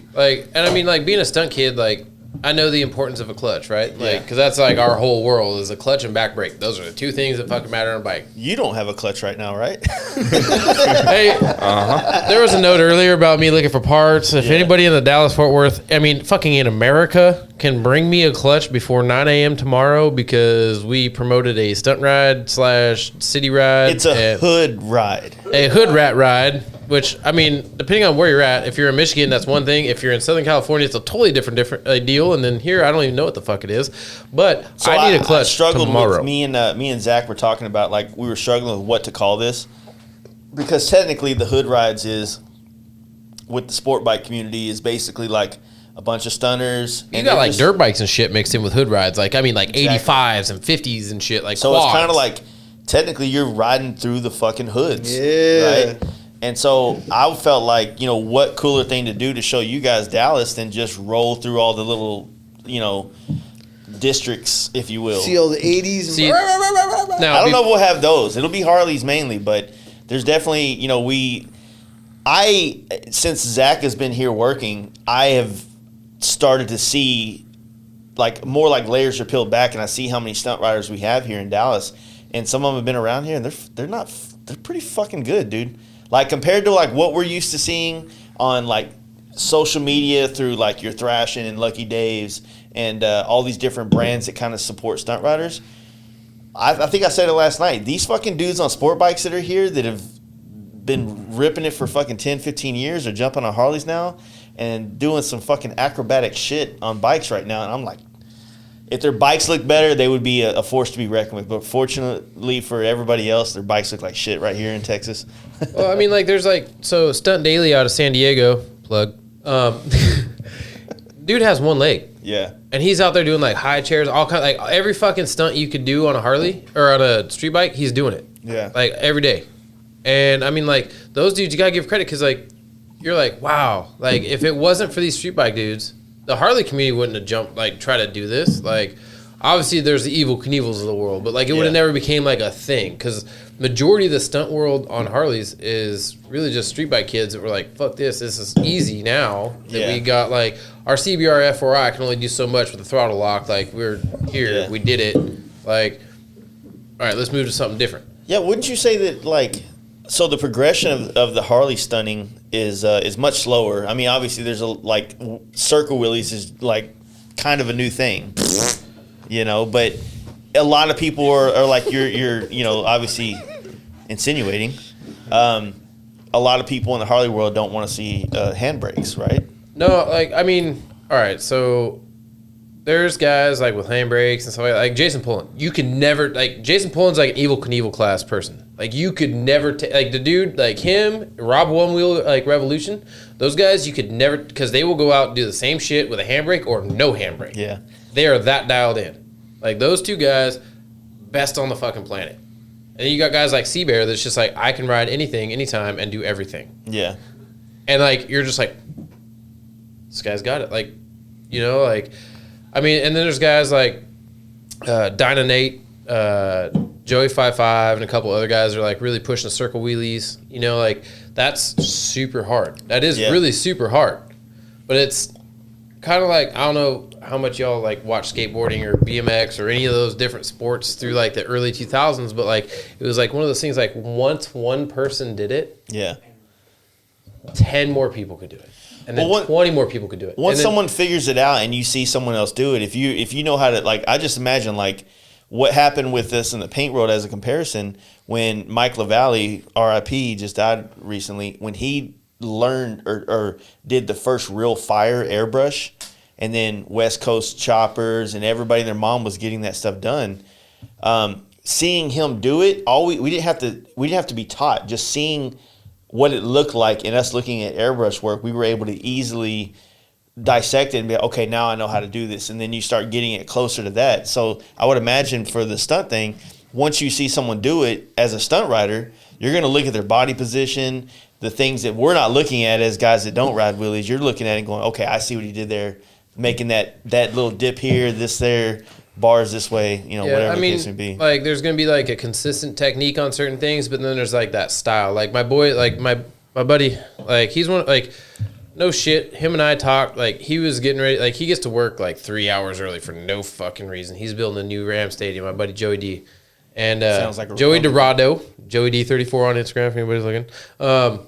Like, the dude is probably like the most consistent guy on the planet when it comes to being just a regular guy. Where a lot of guys, like some of the guys in the stunt world, like you get so big, you're like, hey, I just want to make money and that's all I care about. Yeah. This dude is the most, like, the definition of like where the community should be. Yeah. Like, you know what I mean? Like, there was a guy that, like, he blew his tire out, did a couple other things, like wrecked his bike. He came over to Joey's house. Joey's not only gave him a new tire, he changed the fucking tire by hand with no machine. And then gave him bags, grips, all kinds of shit. Made sure, like, ground his, he bent both of his levers down and all kinds of other stuff. Like, cut his levers off so he could still ride. Like, smooth them off with the grinder. Like, all kinds of. Spent like 3 hours in 100-degree Riverside heat, make sure this kid could make it home. But he was showing when he was riding that day. He was showing, like, he was killing it. Yeah, he was definitely worth the effort for that. That kid was killing it. The kid, like, went out. He had bought his Harley 3 weeks prior and decided he was going to come out to, like, where we practice. Yeah. And, like, literally 3 weeks prior at this place in Southern California. No crash bar, no nothing. No crash bar, no nothing. Just getting with it. Ate shit, like, a few times. Like, I sat there and I was blown away because this kid's wearing, like, 20-inch T-bars. And we're like, what the fuck are you doing here? Killing it, though, dude. And he rode home. His tire, when he was riding home, had such a bald spot, it was leaving marks in the road from where the wires in the tire were hitting the road, and it was going back to rubber. So it was leaving little dots all the way back to Joey's house. So the kid couldn't have gone very far. Like, he didn't realize how bad his tire was. Yeah. And I mean, like, at the same time though, like Joey, like, there's guys that'll help push people and help work with people and like want everybody to succeed. And there's the guys who are like, oh, if you're sponsored and I'm sponsored, then you're taking away from my sponsor if you're trying to do better. And like, honestly, it's all about having a community, man. Like, well, like I said, I don't have a lot of connections to actually being in the stunt community, but you know, with Zach coming through here and being here all day and we talk a lot, he tells me what it's like. I see what he's saying though, because he's that way where he is pushing these guys and getting them to scrape and things like that and get them to the point where they're doing all these things.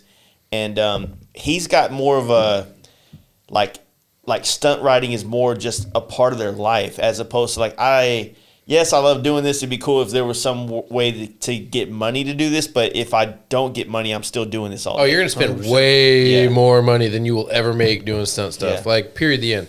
And, like, there's no way, like, I mean, there's a couple guys that might make, like, all right. Well, he was saying that, like, a lot of the guys, like, you know, like maybe Rob and maybe even Jason Pullen, what was it, like, there's certain people that do really good shit and they have lots of big corporate sponsors. And then there's guys like Bear who is killing in the Harley game. But then you got like Sit Down Steve, these other dudes that are a little bit more out on like causing mayhem, and certain companies that kind of have bigger pocketbooks to sponsor people don't want to be associated with people breaking the law, basically. Well, that and like a lot of companies don't want to sponsor guys that are associated with other companies. Like, so if you have like if you got like a small like clothing company like that doesn't necessarily fit with that company's demographic, then you're not going to get sponsored there. Or like, to be honest with you, the biggest thing I see hurting guys, like there's people out there that absolutely fucking kill it. Like there's this kid Mick has the most raw talent I've ever seen from anybody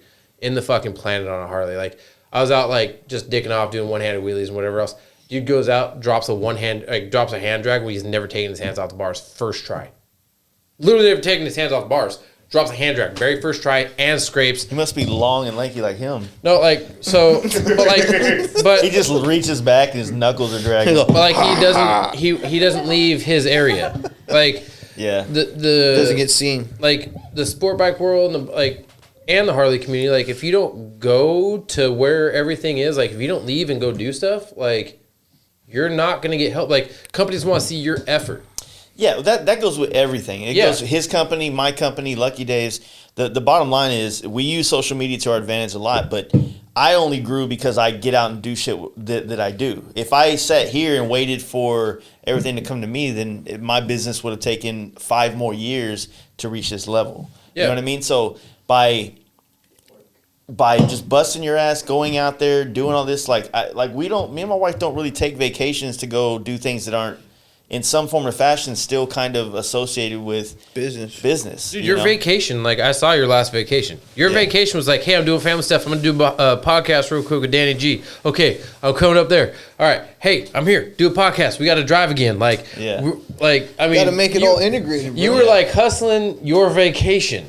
Like, you're the only person I've ever seen hustle a vacation. I was like, man, that's where it's at. Like, that's you have to. That's the Harley world. Yeah, well, for us with this, like when we did the same thing when we started the paint thing. Whenever I kind of met her, was kind of like in a transition. Whenever I had a bigger business that I ended up selling my shit out of and getting away from, but I had to rebrand myself and rebuild this brand, this Fast Life Garage. And then when we started the podcast, it was like starting over. I did have the advantage because I had already built a relationship painting bikes and working on bikes with shops across the country. So it was easy to go like, hey, Simpson Motorcycles, hey, anybody, name it out. You know what I mean? It's hard to say, hey, Simpson Motorcycles.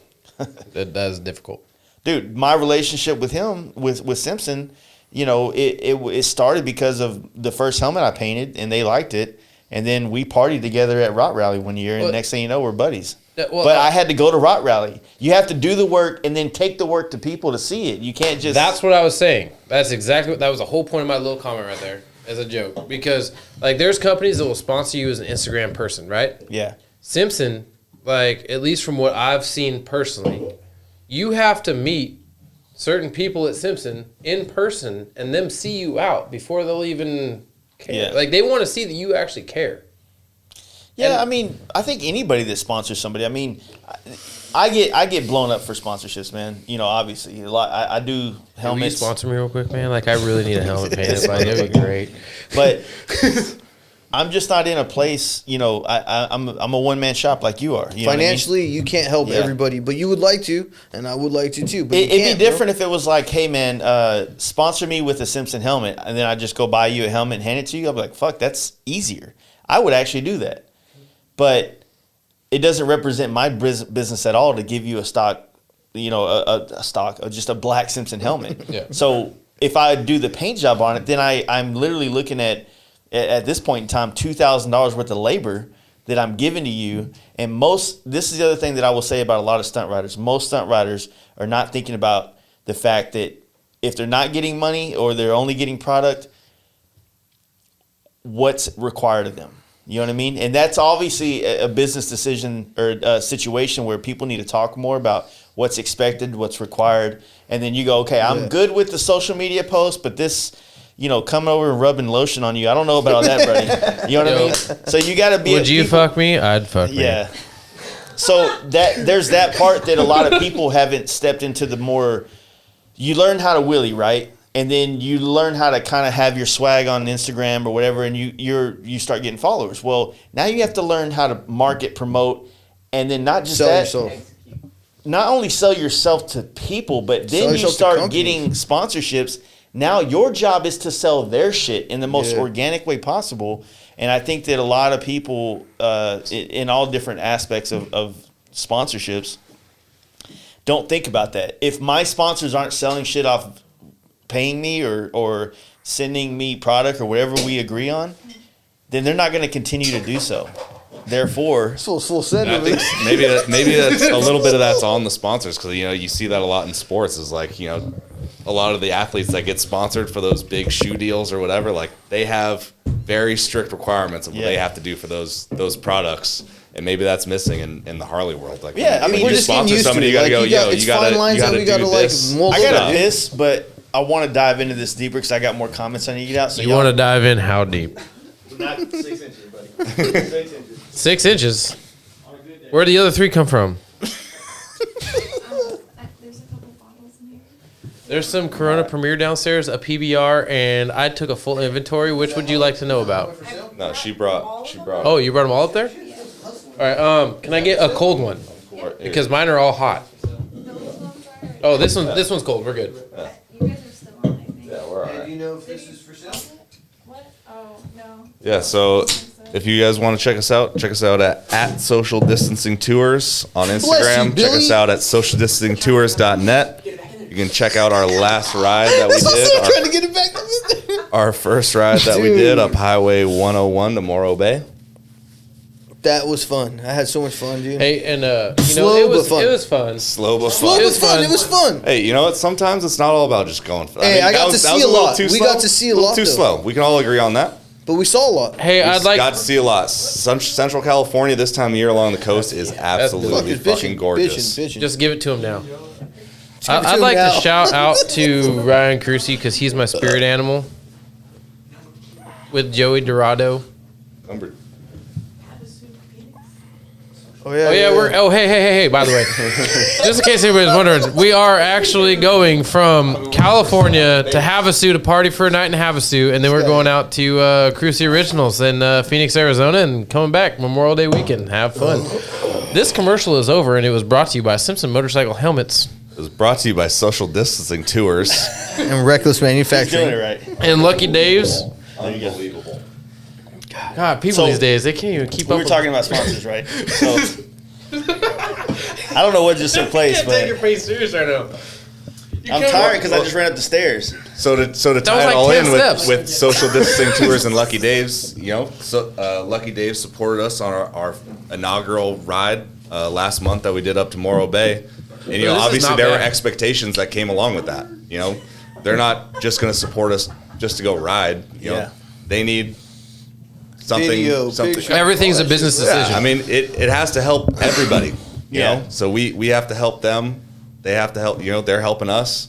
So it's, you know, it's all about getting their products out. You know, we rode me and Brent ride Lucky Dave's seats and bars. Yeah. We rode 1,000 miles in a weekend, no problem. He was doing wheelies and stunts. You know, they can do everything. I puked and did a wheelie up a mountain in the same 5 minutes On a shred ledge. on a shred ledge from Wreck Less which Manufacturing. happens all day, every day. He's always about 10 minutes away from puking and doing wheelies. And I'm a anytime fat he's on kid. a bike. I don't have an eating disorder.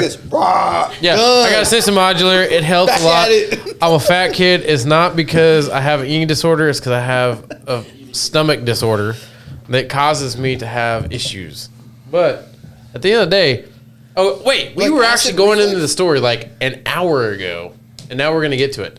So we're on the way up this mountain after fucking the wreck and everything on the way back.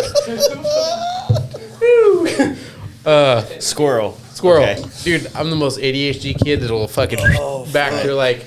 Wrap it up, B. Let's go. All right, so so the chick Violet that crashed, right? Yeah. Like shit was flying off her bike. So me and Cookie caught her. We're like, hey, shit's flying off her bike. Like we thought more shit was wrong. Like we're on the way home. We're like fuck.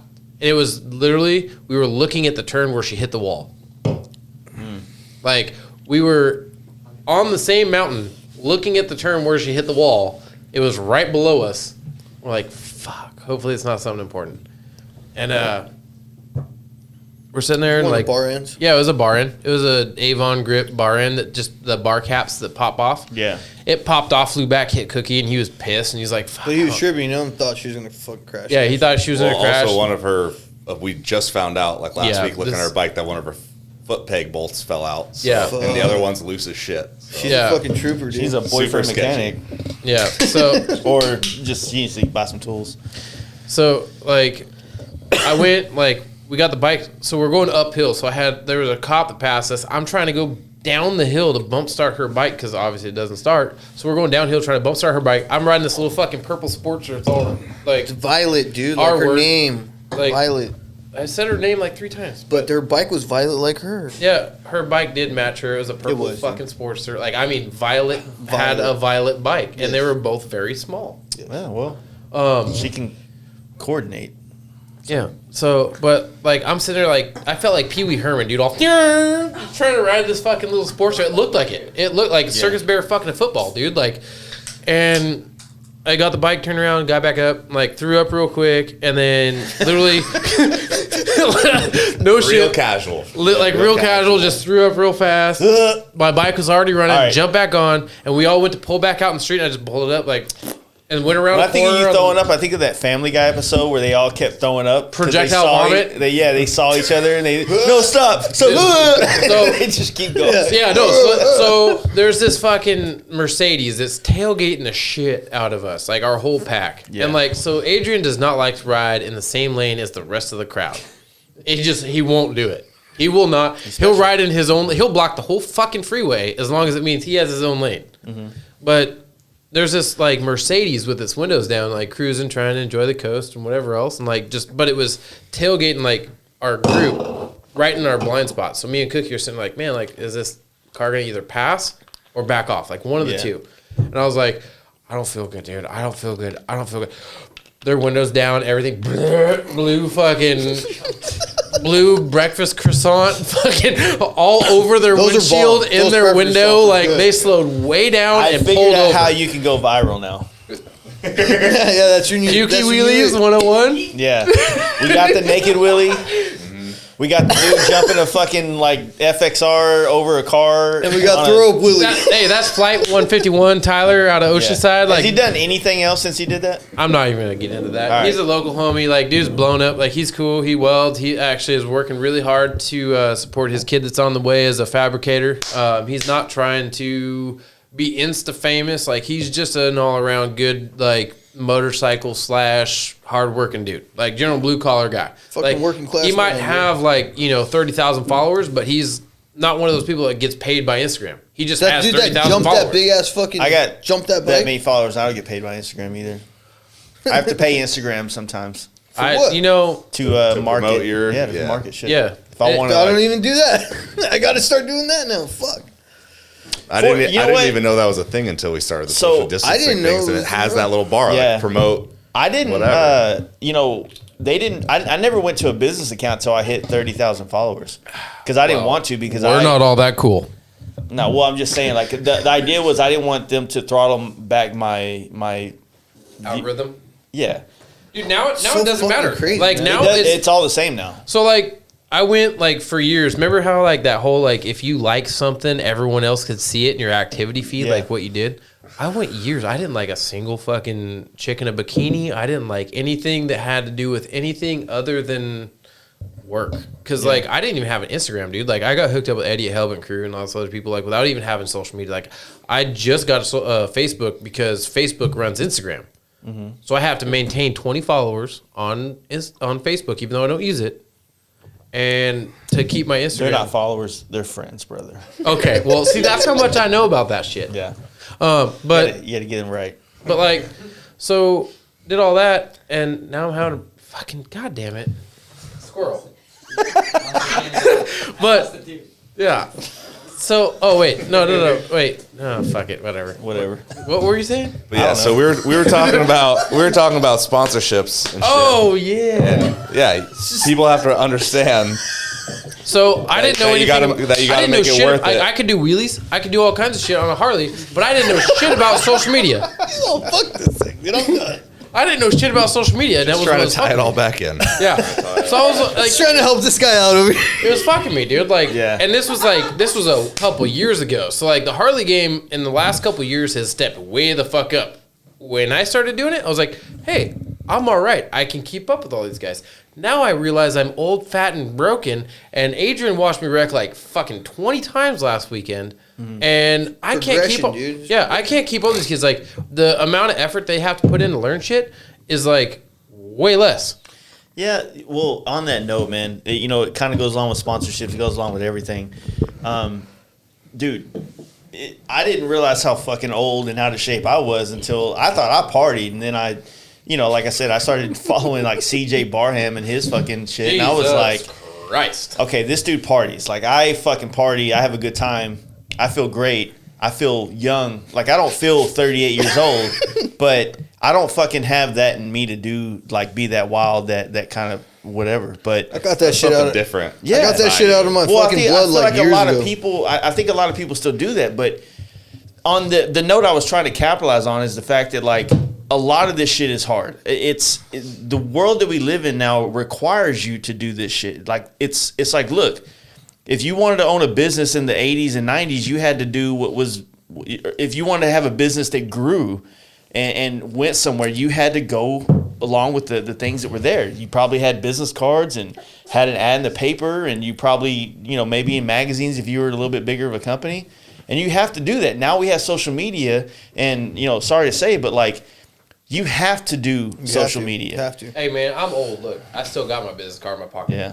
Like, I mean, a And legitimate you got business a card. one-sided business card? How fucking Check that trashy motherfucker is out, that? dude. Hey, Would you go to Vistaprint, bro? No, actually, no shit, I did. Because you No know shit, what? I did. I was poor. I was working on cars every day. I was busting my ass fucking 18 hours a day, like working my fucking This dude ass at off, least dude. got the curved edges. Yeah. No, like I was working my ass off. You know 18 that hours a day. like business cards are the cheapest. You can go to like clubflyers.com and get 5,000 for $50. Yeah, but like This gloss flat fucking. You can get affliction fucking reflectiveness on. all right, it. Jeff Lowe. But like, no shit. I was working my fucking ass off 7 days a week, like just hustling on cars, like building hot rods, like nonstop. Like, I mean, I was doing everything from fucking doing people's diesel tunes that didn't know what the fuck they were talking about, blew their truck up a week later. Like, multiple trucks that would go blow them up because they didn't know how the fuck their truck worked.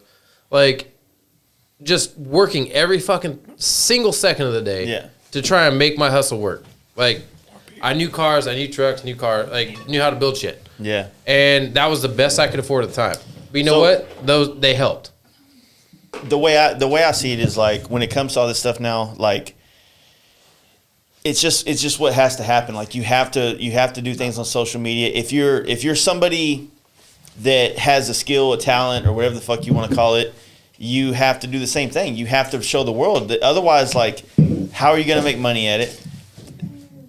To envy the people that get to basically just have a social media page to show their food and their dog and their kids every once in a while, that's something that, like, I wish my life was like that in a lot of aspects, but then again, like I owe everything in my life to the fact that social media became what it is, and I played the game. You know what I mean?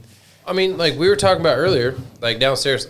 I don't remember if you were actually there, but I was talking to your significant other about how the fact, like, you know, some of these girls, like, you know, you got like 500,000 followers or millions of followers and shit. Yeah. They don't go buy nothing but your OnlyFans page if they're really a weird pervert and want to pay for porn. Porn's free. Like, I mean, like, you know, it's what it is. Don't but worry, like, bro. We can hear your jacket going back and forth the whole Kick back over they're there. going to think this is AM radio by the time we're done because your jacket's so fucking loud. You know what the most annoying sound in the world is?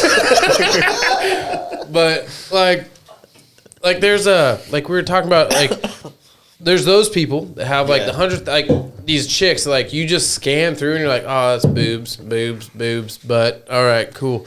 But then you're like, man, like this dude's like really, like he's going out, he's wrecking. Like I've posted plenty of times where I've wrecked, like, and they're like, man, this dude wrecked, but his bike stayed alive because of like a reckless crash bar or whatever. Like Adrian's bullshit today about taking some time off to be out here, and I was like, dude, I sold you 6 crash bars today. He's like, what the fuck? You serious? Like, and it's those 3,000 followers sometimes are more than the fucking 300,000 followers. Yeah, it's engagement. Like, yeah, like those people that are following you, like that actually care about your bike, your setup, like that follow, like, hey, I'm like the same size as this dude, like another big motherfucker's doing it. Like we can do this. Like there's not very. If you look at the stunt game, especially, there's only like 5 or 6 really big dudes like Jeff and myself that are over 250-ish. Jeff, don't be mad at me. Like doing it, you know, because it's hard. Like Wheelie Pig, like, but we have parts that hold up to that. So then people were like, oh man, I'm a bigger dude. I want to do like, they don't want to go crazy, but they want to know like, hey, like the couple of parts I do have are going to last. Peace of mind. Yeah. Yeah, they're not going to fucking destroy the second I go out and fuck up because I'm trying to learn how to do that little bit to get some pussy on the weekends because, like, in my case, I'm a fat, bald, white dude, all right? I'm 100% Northwestern European. The willies are why I get I the don't know, pussy. dude. You look like you got 2% black in you, bro. But, like, The wheelies are why. you know what I mean? Like, so it's like, I got to wheelie a Harley or do some shit or else I'm just another fucking peckerwood in the woods. Like, it's like, fuck. Fuck. I don't know what to say about that. You know what I mean? Like, so, but like, there is a lot of guys that follow it, and they're like, hey, like that part or this, that, or another thing will save my bike, or that'll hold up to your abuse. Yeah. That means it'll hold up to my abuse. So when they like, okay, this will hold up to my abuse. All right, cool. I'm gonna buy So, that part. I It goes honestly back to believe. sponsorship, you know? Like, Yeah. I think that, like, what you guys are doing with the social distancing tours, I think that you'll realize that those people you take on that shit and those people you do that stuff with, you'll build a much, much deeper relationship towards their, not to say that everything we're doing is trying to market to somebody, but you're going to build, like, they're going to have a lot more faith and trust in your opinions about how you set up your bike, the things you use to ride, the helmet, the bars, the seats, all It's that going type to show of shit. them more options, obviously. Yeah. They're going to come see other people's setups and... Because, Well- go ahead. Sorry, I mean that brings it back. You know, obviously I work at Lucky Dave's, so I'm a little bit biased on You this. didn't but until you like, met me. exactly. Yep. But so Our that, dogs you know, a lot of actually people first. call talking about, you know, they want to set up their bike like the stunt kids or the, you know, the club style, all that. It's fucking awesome.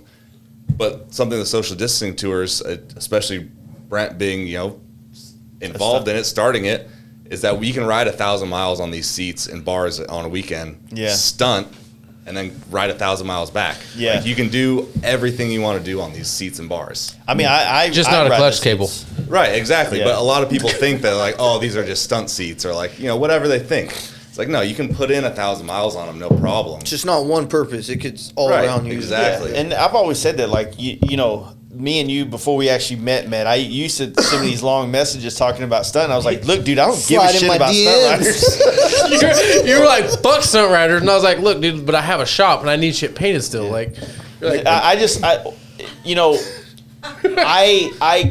I'm on the fence because I'm a rider, and I think that the people that I've taken on my trips across country to NorCal and other places, you'll meet some of them all, and if you ask them about it, they're gonna say, brother, They're gonna just like sit you aside and they're gonna tell you about how that changed their lives. And so the same thing that you guys are doing when you're even on a smaller scale, which is a lot more feasible, because like if you hit up someone and go, hey man, for this amount of money, your hotel's covered, this is covered. You just show up and come. We're riding during the day, we're partying at night. Like that shit is all dope. the logistics are way So dope. you're going, like, to me, anyone can do that. You have to like have balls, and you have to be kind of inclined or coordinated enough to kind of do stunts, right? You kind of need to be coordinated to ride bikes, but you can still go and do what you guys are promoting. And I think that's something that everybody can kind of relate to when it comes to this motorcycle thing, and it's a better place to market, in my opinion, because more people would just ride bikes than ride bikes on one wheel. And that's what I've talked to, a lot of people in the industry about, or a few people in the industry about, is like doing stunts and doing wheelies. Like obviously that gets a lot of attention. It's fucking awesome. It's great. Like going out and watching. Obviously I ride with Brent all the time. We go. Everybody out and can wheelie now. But I mean, it's sick for people who They can't throw up in wheelie though. That's only you. for push people it who up. aren't super deep into the industry. Like you don't see people wheelie all the time on Harleys, Yeah. and it is pretty crazy to see the first time you see it. Like it's Yeah. fucking wild. But most people aren't doing that shit. Like you said, 98% of people who ride Harleys are just riding a ride. I always And- think about this because my buddy who owns Sinister Wheels, back in my big wheel days, I was there. Back in my big wheel days, whenever we were helping him design a couple wheels, he told me, he's like, man, I sell 10 stock front wheels to one big wheel, right? Mm-hmm. So if you think about it, in the stunt world, you're probably going to sell 40 seats to one stunt rider. You know what I mean? Because most people are just doing riding. They just want that look. And that's, Everyday Joes. it's the same thing whenever we started getting into this whole performance bagger world where people were like, what is performance baggers, blah, blah, blah. But the deal It's a is, big wheel minus the wheel. yeah. It's a look. Everything at the end of the day becomes a look. Like the stunt bike, the stunt dyno, the club style dyno is a style. It's a look. But it's also just a stock bike. Honestly, like the guys that are It's bolt-ons. It's anybody can do it. Yeah, like there's a couple of Garage things shit. that make the job easier. All right, like when it comes to like legit hard stunts. yeah. But then the rest is like, there's guys like Joey 55. There's like a whole bunch of guys like, unless they got a chain drive like sponsor like Speed Kings or someone like that. Like you got guys that are running stock belt drives, stock clutches, Yeah. stock motor, Fucking killing it. stock everything. Well, Zach said something about you because you were running a belt drive. I'm still running a belt Yeah, drive. well, yeah, to you're this running day. a belt drive, so like that's kind of a flex. That's something that in the stunt thing, it's like, oh shit, he's doing it on a belt. Yeah. So, there's all these different aspects of what kind of makes that one special, and I think that's what's kind of cool about the Harley world versus the sport bike world when it comes to stunting, is that obviously what's top tier shit right now and like killing it in the Harley stunt game is kind of like nothing compared to what is in the sport bike world, but the shit's still hard. It's 700 pounds heavier. Yeah, exactly. Like, I mean, like, so Justin. I went to the stunt lot. The first time I've been in a stunt lot since this weekend. I went out there to watch Zach and some other homies. I took my son out there. I thought he'd be into it. He didn't give a shit. He wanted to watch Ninjago. You know what I mean? Hey, So- by the Yeah, way, I took my Zach, son. I don't know if anybody knows who Zach is because we keep saying Zach. Lot Lizard. He did the cleanest visor flip to hand drag in the fucking planet. Yeah. Last week. Like, I mean, the dude fucking killed it. Like, there's no, like, a lot of guys in the stunt world are afraid to give other guys recognition, but Zach fucking killed that. Like, I mean, it was the smoothest thing I've ever seen on a Harley, maybe other than Jeff and Rob One Wheel of Revolution. Yeah. But, like, those guys are on a different planet from everybody else. But, like, that was the smoothest combo ever. Just throw it out there. So when I went out there, like first off, to kind of tie into other conversations we've had today, like that scene is like chill as fuck. Like, I mean, imagine like a stunt thing. I'm sure it's the same way everywhere. Modelos and fixing bikes on the side of the road. Yeah, so you're in this industrial district, right? And then you like go turn left, turn right, turn left, drive through these trees, go under this tunnel, and then you show up to this fucking like a distribution center of some sort, and then this fucking wild, Skid Row style party going on with stunt bikes everywhere, right? So you like pull into the parking lot and there's like pop-up tents like it's a goddamn like pit crew for like going drag. It's like NASCAR. Yeah, You're like, NASCAR. holy shit, there's a full fucking pit. And there's like Groms everywhere and fucking like sport bikes and some fucking Harleys, and it's like, oh, it's like its own little ecosystem right now. Yep. And I already did once. you need help? No, I'm good. I ain't going. Need some help, bro. How'd you already go? How did you beat him? I already went once. Yeah, I've only gone, dude. That was Long one. That was a good one. Yeah, that was a good one. I hear you. But no, so like that whole world is it's kind of close knit. I mean, it's pretty close knit. Hey, your son didn't like going or what? How old is he? He's 10. I take him riding around and shit, but like he that's another whole topic, but that's what we talked about. I took my boy is gonna be 2 here like really soon. He's not even 2 yet, but he loves bikes, dude. Like I got a couple bikes, so I'm always welding. He's always in the garage, sees my bikes and shit. He hears bikes like, "Hi guys," I'm like, "Dude, that's not your guys, dude. Don't be doing that." "Hi guys," just like randomly, he's not even 2, but took him to check out this dude and Joey like on Sunday of last week. The Stonewall, same dude. I took him out there. He was probably the best thing he's ever seen, bro. Like it was that made everything. I feel like at a younger age, you probably can like. You have more pull on their attention. Like my son, 100%. Dude, my son gets all his life advice from like the fucking like a YouTube channel. The YouTube guys that play those games. I'm like, yeah, my cousin's like, it's like a what FGTV or some shit. And I every once in a while, like I'm like, dude, when I set my shop up like this, he fucking loves coming up here because he'll come in here, he'll put his game system up on the TV, or he'll watch like YouTube, and he's just like fucking chilling. You know, I come in here, he's like laying on here backwards playing a video and shit. He doesn't give a shit, dude. And I'm like, cool, at least he's hanging out with me. But I took him to Sunlight. He just doesn't. It's like it is the scary thing. The sooner you do it, the easier it is on them. Yeah. The scary thing about it with the kids and shit is the fact that like I get the whole like watching someone else play with something in a sense, because I mean in a sense we kind of do that naturally through social media. Like we all watch people do something that we're not doing in a sense. And but the scary thing is like is there ever going to be that point where you keep watching people and you get inspired to try it? Dude, my little kid, I'm not even joking. Honestly, I'll put that's the scary right thing now. about this generation, dude, right? my son is already standing on the watching fucking things. seat of his little fucking Power Wheel, and I'm like, dude, sit down. He's all standing on the seat. I'm like, no, but honestly, I'm showing him that. I'm like, fuck, dude, I showed him that, but now here he is. He's standing on the seat, fucking around. I'm like, my mom's like, sit down. I'm like, dude, your kid loves me. I know. I showed him these guys, and I'm like, next week, turn dude, the bikes off, his kid would start crying. dude, Yeah. love the shit. Turning them off. But like now he wants to stand on the fucking seat. He wants to fucking do some random bullshit. I'm like, dude, just because you see the videos doesn't mean you go do it. But he's like, it's a catch-22, bro. But like, it definitely. I don't even know who you're talking to right now, but Hello. it's all good. Has your kid showed any interest in the painting or body work, No, anything man. like that? You know, it's weird because I have my daughter is 18. She graduates now, I guess, in some COVID-19 form. Congratulations. They drive by. Zoom? Like, Yeah, I don't know. Thanks. Even though Zoom's getting sued and like all the schools are like, oh, we can't use Zoom anymore now. Fuck. I mean, everybody's saying sorry for you seniors for not being able to walk, but I feel like that's mostly for the parents to be able to take those pictures. I never felt like I wanted to walk.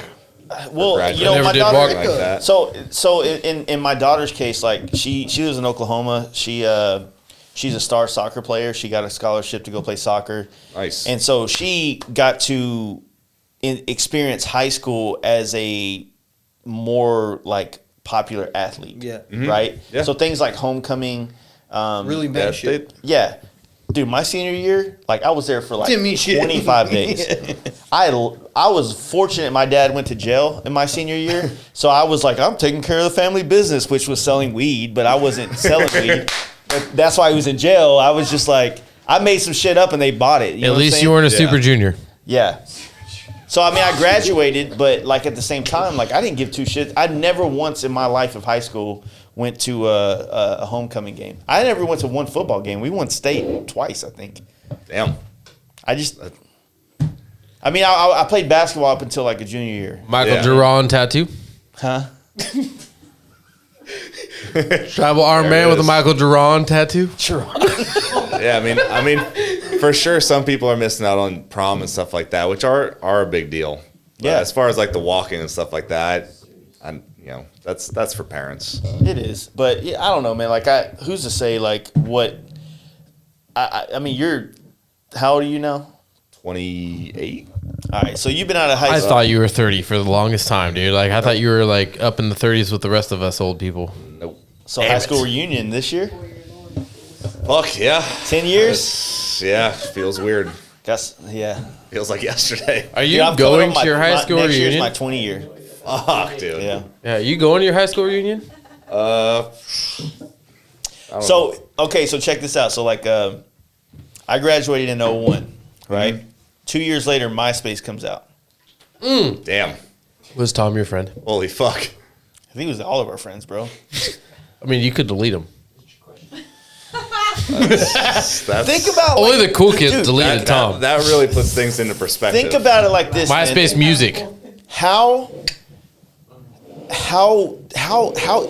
much nicer would it be to go back to just MySpace in the simplest form? Dude, so Yeah. And not sharing videos, not doing all this shit that you can do now. Just the simplistic idea of like, hey guys, I farted. You know what I mean? Yeah. fart space, Letterkenny. But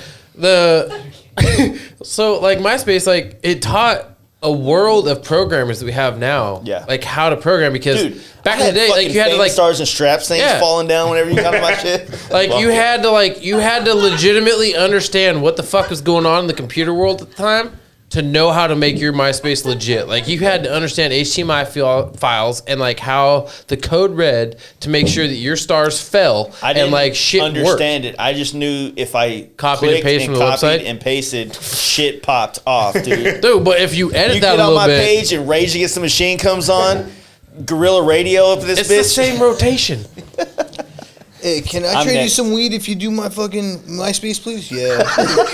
Hook my shit up. I want Hey man, this, the this, and that. sheriff is watching our MySpaces. We need to be careful. Dude. So no, but like that's what was wild about it. So a year so I graduated 01 and MySpace came out early 04, right? So when that happened, it kind of ruined the whole idea of like kind of separating from people you went to high school with and then seeing them at your high school reunion, right? Yeah. Because now I'm like, oh shit, I haven't seen them in 2 years and they look the same. You know what I mean? And then you start seeing them every day, like, oh, this motherfucker's still crazy and blah, blah, blah. And then you go to high school reunion, you're like, oh yeah, so last week on Facebook, You're you know acting what I like mean? a motherfucker. Like it didn't have the same effect, I think, that like a high school reunion in the 90s was, where like you just like went out into the ether and then, you know, hit them up and came back and you had a deal. So did you go to your high school reunion? No, so I actually, no bullshit, fell into an improv like semi high school reunion. So like I came back from Afghanistan. I was an R&R, and like you don't get to pick your R&Rs when you're in Afghanistan. Like you kind of do. Like if you have seniority, you can kind of say like, hey, I want to like go around this block or whatever. But like it's all based on flight availability and a bunch of other shit. So I end up coming back. I go into this bar in my hometown. Like my obviously my stepbrother. Both my stepbrothers are way older than me. Like, we were joking about that earlier. And our neighbor, John, and we go into this bar, and, like, it's like, fuck, dude, this is my high school reunion.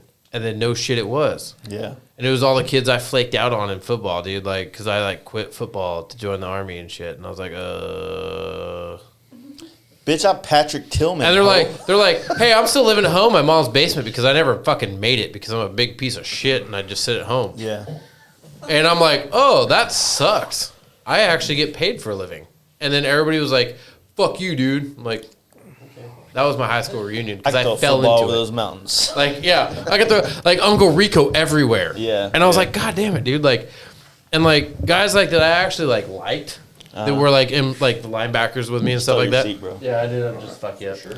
But like it was really awkward because it was like they were like I was like, hey man, like what are you doing? You know, like how's life going? Because like these guys were like going to D1 schools with all this other stuff. Because I came from a powerhouse California football school, right? Like so like if you were in football or did anything, like you were going to a big school. Yeah. Like even if you sat the fucking bench, played left bench on JV, you were going to a big school. And like these kids were all just like, yeah, I sit at home, like do nothing. I'm like, where did you go to high school at? Carlsbad High. in San Diego. Like, San Diego. Okay. we won state 3 times in a row while I was there. Like, I mean, legit, like, hardcore, like, on TV football. Like, football, wrestling, like, all of our sports were top-tier D1 programs. So, like, everybody got to go do, like, what they wanted to do school-wise. Like, there was no getting declined to a school. Like, even if you didn't get a scholarship, you would still go to whatever school you wanted to go to. Yeah. And, like, but yeah, I come back, and, like, I'd already fought wars, got, like, fucking degrees, like, certifications, like EMT certs and shit like that, like, all kinds of shit. I come back, and all these kids are like, yeah. You're that guy that comes back and goes, I'm a semi-professional race car driver. and If you're not first, you're last. tattoo artist. If you're not first, you're last. But, like, no, like, so I went to, like, honestly, before that night, before we went out, I had gone to the high school because, like, there was a lot, like, my vice principal at the time, who is now the principal, had no fucking faith in me. I was the biggest fuck up in school ever. Like, I like sports. I was good at sports. I just couldn't sit in school. And he completely fucking they hated me. Like, I ditched a bunch. I fucked up. Like, I would ditch Saturday school. And, like, I mean, you can't fucking ditch You only go to Saturday school because you fucked up regular normal school. Yeah. So, like, I mean, I had more days of in-school suspension than any other kid in the fucking school at that point. Because it's all a bunch of rich white kids that fucking just went to school, and if they didn't get their money. So, like, So privileged. I was not that privileged kid, to be honest with you. I lived in a shitty little apartment by the train tracks. Like, not kidding. Yeah. And my dad rode fucking Harleys and yelled at me and threw wrenches at me if I didn't fucking fix his bike right because his arthritis was so bad. Yeah. But, like, it was a trip because, like, all these kids, like, come up and they're like, oh, I did this. And I was like, well, fuck, dude, just go work. Go do something. There's a lot of I mean, like, just do something. Being my age now, and a lot of friends that I'm still in connection with, but you know, on the thing though, like, so do you think that you're gonna like go to your high school reunion? Are they doing that, or what's the deal with that? I haven't heard anything about it. Obviously, with who knows what the world's going to be like when this whole COVID. Hopefully it's going to be back to. Well, it is normal. It's just that. Yeah, but I mean, usually our high school reunions traditionally have been like around Thanksgiving when everybody comes home anyways, and we just kind of go to a bar. But I mean, I stay in contact with a solid like 8 to 10 dudes that I went to high school with, and I mean the chick that I'm dating right now went to high school with. Nice. Yeah. So it's. I keep in contact with most of the people that I want to keep in contact with, and when I ride across the country, I'll hit up. If I know somebody, this last one I rode Route 66. One of my friends that I haven't talked to since high school lives in St. Louis, Missouri, and I was like, "Yo, what's going on? You want to meet up?" She was like, "Yeah, for sure. Do you need a place to stay, a place to crack, whatever?" Like, yeah, for sure. It's, well, that's what I was wondering. So, like, with social media being what it is now, because I graduated with a high school class of over like 700 people. Yeah. And like on our Facebook page for our class, there's only like 400 people. I'm like, where are the other 300? They didn't all die. Right. You know what I mean? So they're all living their lives or not. Whatever. And it's like, well, half are in jail, half are on drugs. Dude, you know how it goes, bro. like, it's just fucked up. I was joking about being at a powerhouse school in Southern California, right? Our graduating class was like 3,000.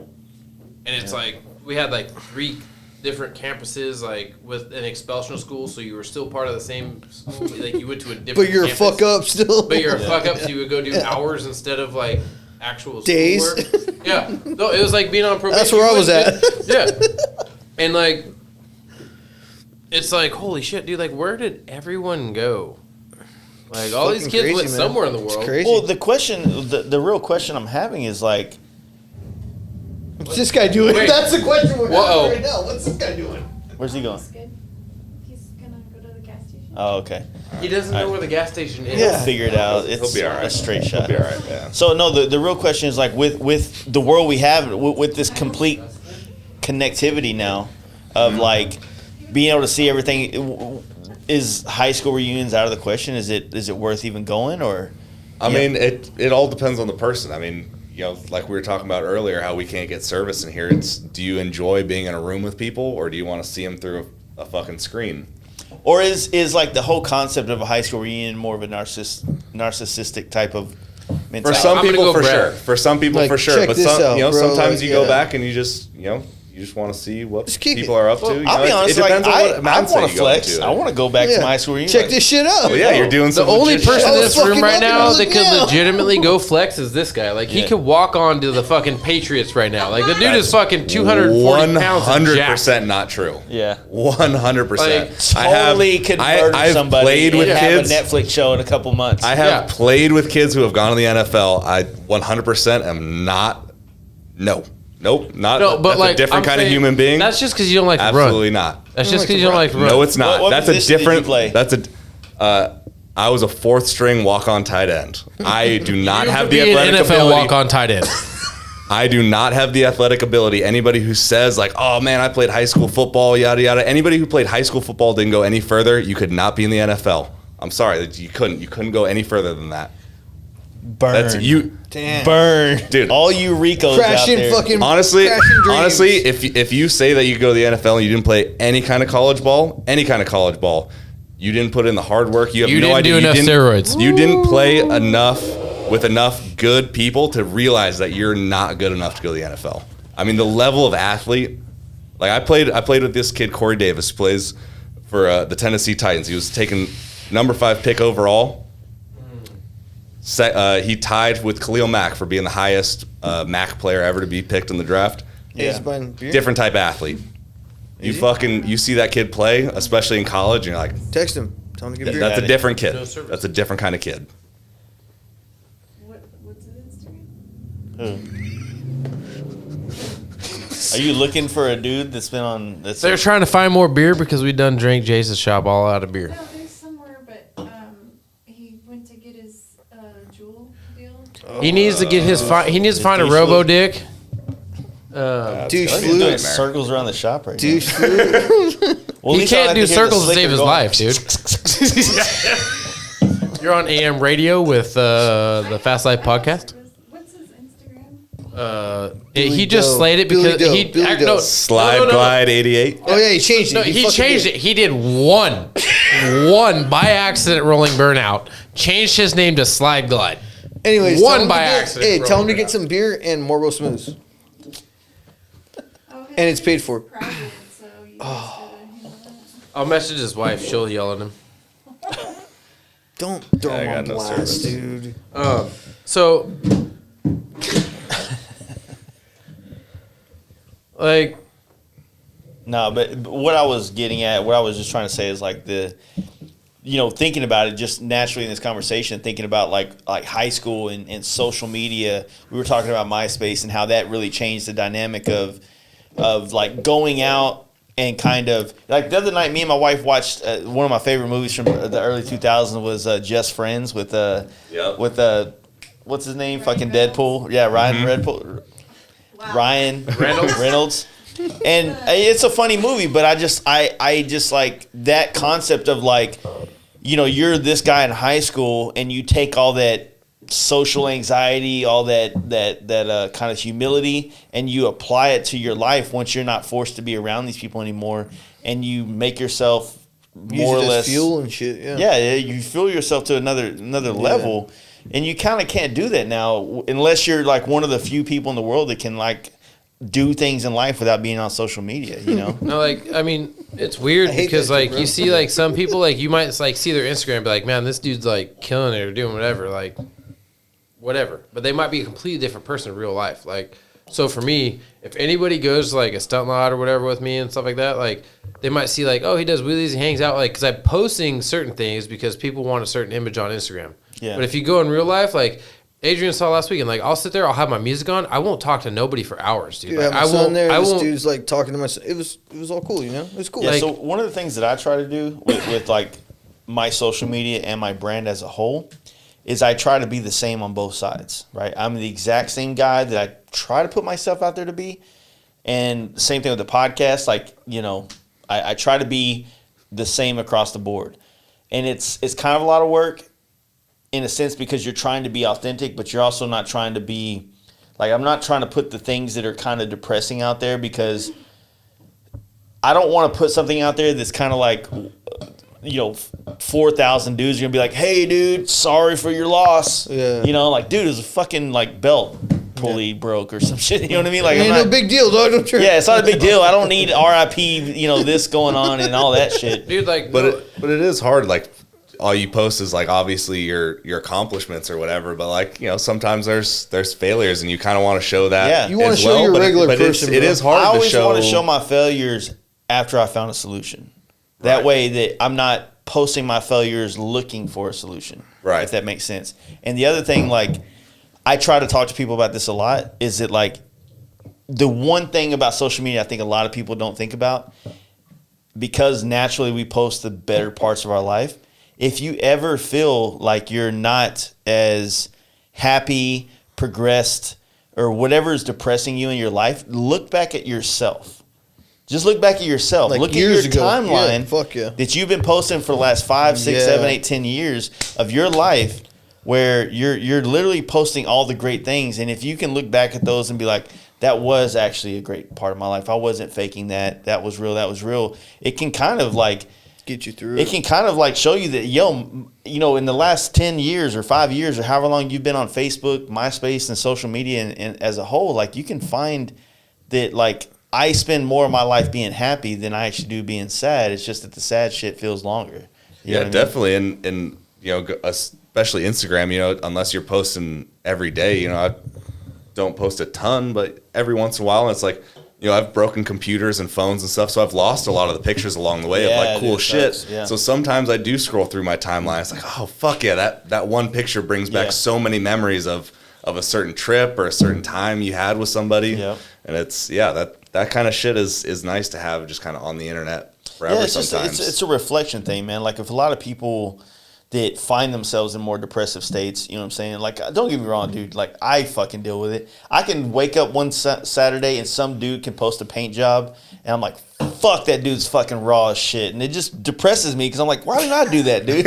You know what I mean? Or whatever the case may be. And it's just like, not that I'm mad or I'm hating on this dude's, like, skills, but it just But like, on Monday, you come back, want to get harder at it. yeah, like, that's another thing about, like, the whole concept, right? Is that, like, I need to see people doing better shit to motivate me to better Do myself. better shit you know what too. I'm saying? Yeah. But that's also That's why I like personality, because like you were talking about earlier, it's like sometimes you look at stuff and all you do is look through the screen and you're like, oh man, that would be so cool to do. That'd be so cool to do.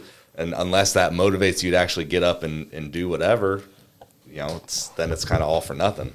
Yeah. So, like I said, with what you guys are doing with the motorcycle tours, social distancing tours, I'm like making up my own names as I go. Yep. Social rides, tours. What are you gonna So say? COVID tours. That's the working name for now, Yeah, but no, it's good. Like I said, man, you start it.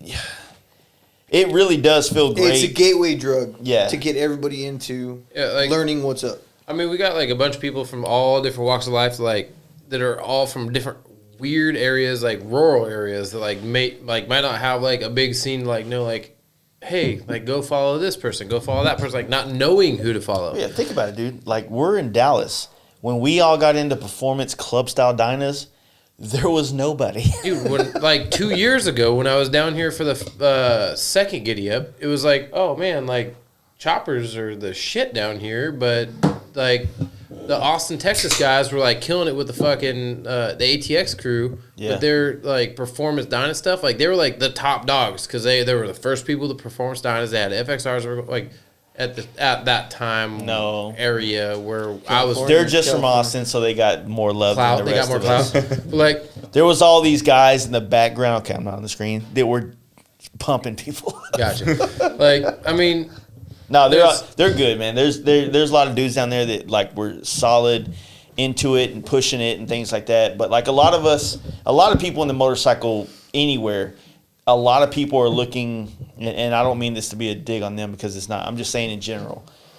A lot of people to get into this and they might have the ability, the skills to market, to do wheelies, to do cool shit or be the cool guy that people want to follow. They're all looking for the quick flip. Like, oh, man, I'm going to do this, and then the first show is going to be the biggest. The second show is going to fucking blow the world away. But realistically, time and consistency kills everything. If you just accept what everything is every time things happen and you keep doing it, they just get bigger naturally. And next thing you know, 5 years into it, you're like, you think the first Born Free was Born Free Now? Fuck no, dude. None of those shows were like that. I mean, we're looking at Born Free, what, 12 right now? Yeah. Yes. Like, Possibly. yeah, possibly. Well, End of the year. delayed. Maybe But end of the year. the thing is, like, you got to ask yourself, could you ever, like, first off, could you ever be interested in something long enough to have 12 years or something? That's one thing a lot of people don't have nowadays.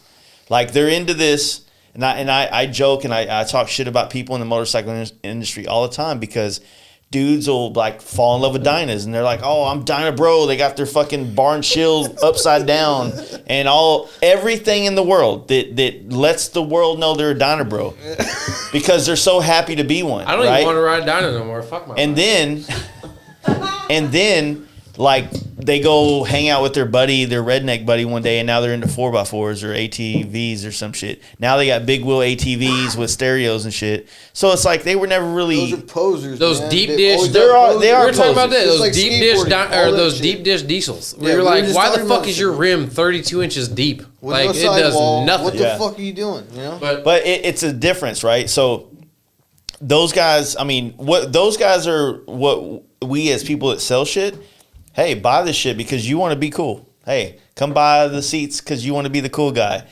You know, we need those guys because the lifers are going to be there riding that seat till the fucking shit starts to wear through. The But crash when- bar's bent up, but it still works. So it's like, fuck it, I'm still rocking this shit. But the real dudes, you know what I mean? Like, it's hard, man. It's hard because people flip flop. One day they're into this, next day they're into that, and they never, you know what I mean? Like, Well, I mean, like I lost my train of thought, but I'm trying to like you fucking can do hand you motions can talk here. about real stuff. Like I Left mean, and right, how- left and right, like, left I and mean, right. you can Yeah. like you can talk about like being real and like doing like different things with your Instagram or like doing different things with like your Dude, truck just or do bike what or whatever. makes you happy. Do what makes you happy, but like, Fuck. and if you want to see where your following's at, like, and see who But cares do about what makes you happy, not what makes you like. If what makes you happy is riding bikes and doing shit, then keep Do it. doing that. But Yeah. if it's not, if what really made you happy was getting love on Instagram, and you're looking for whatever gets you the most Just take love, pictures then. just you need to if you're listening and you're that fucking nerd, Yeah, you just need take to pictures. realize like Fucking nerd. you need, dude. This social media shit will change at some point. Yeah. You You're know, not like going to be the same in 10 years, dude. give or take. Like Instagram's been here for 8 years now. Don't get me wrong, 8 10-year years. turnaround. Being famous on any of these platforms Doesn't mean shit if you No. can't transfer it to another one. Fuck no. No, it and doesn't. like you were talking about like that depressive like anxiety and like all the other shit that was going on earlier. Like, ask these guys. Like, I did not leave my room earlier. I stayed under the blankets. Fuck I didn't sleeping, do bro. shit Chilling. all day. You know why? Just Because that's what he Pornhubbed wanted out. to do. That's what he wanted to do. No, dude, I have like some of the Page worst. Like 56. I go through times where I have really bad anxiety and like issues like military. Like when it comes to social interactions stuff in the military, like I like shut down all day today. Like literally, like shut the fuck completely down. Didn't go outside. Didn't talk to nobody. I just sat in the room, Yeah. Kick it. under my blankets, just chilling. Like, hey, I'm. Did you watch Yeah. Netflix or something? Hence why I didn't even watch Netflix. I literally just laid there. Like So in you a were taco, thinking. dude. Like in a Watching 2.5 Men. burrito. Like in a burrito. He's all yeah, I was burritoed up in my burritoed bed, up dude. in a Like, blanket. He's all. He's in a blanket eating a He was, burrito. dude. I actually was in a blanket, like burritoed up. And they brought this guy food, dude. He's all. Yeah, I had my burrito. But like sometimes like for some of those like for some people like I can only speak for myself, but like some people that do have issues like so as a like retired military veteran from like did Afghanistan time, whatever else, like sometimes we have days where it's like I can't people today. I can't be the person you're trying to meet. You want me to be. Yeah, I can't people today. Like, and I posted like probably like 4 or 5 months ago. Like I posted like, "Hey man, I miss you," to like one of my best friends, right? And it was people that didn't even like all the people that I thought were like good friends of mine didn't say shit. But then people that I didn't even fucking know that were followers and stuff hit me up like, "Hey man, like if you need to talk, let me know." Like, you know, stuff like I that. hate And when that, people do that. Well, But no, I'm just like- saying. but like, I mean, honestly, like that was a big R.I.P. eye-opener. dude. It's Back such tire, a, dude. like it's That kind of back a male tire. masculinity thing, but like every time I tell a dude like, "Hey man, just got a couple things going on. I really, just need a little bit of time." He's like, "Do you ever want to talk?" I'm like, "No, this wasn't an invitation to talk, dude." Just let you know why. you know, What's I'm alone going right on, now. bro? Usually, I'm like, usually like leave me the fuck alone. But like, I sat there and like the next day I was like, man, like none of my real homies that like know me, like my best friend fucking killed himself. Yeah. And that was really hard on me. And like, I was having a rough night, and I had a bunch of people that like I don't even know hit me up like, hey man, like if you need anybody to talk to, let me know, whatever else. And like the people I was closest to didn't say shit. I'm like, wow. Like it really just blew my mind. Like, how come all these motherfuckers that don't even know me all of a sudden care? Yeah, But then all the people that are close don't even say a word. You know what I mean? Like that That's kind of shit. Instagram. That was That's some that real social shit media though shit, for me, bro. because it was like, hey, like this, like I actually made a couple really good friends from that. Like where I was like, holy shit, like this person cares. Like they were like, hey, I've been in that boat. I've been there. I've done this. I've done that. Like we're both like, hell, fucking Justin and I from Hang 'em High became friends because of that fucking like. Yeah. That was like one of the like like we had followed each other and shit for a while, but like it was like one of those like, hey, like we've been through the same shit. Like if you need something, let me know. Like if you need something, you know, let me know. Like from someone that understands. Yeah. But like sometimes social media can be great. Like it can be truly great.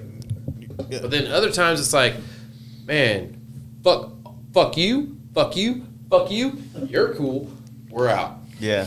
Well,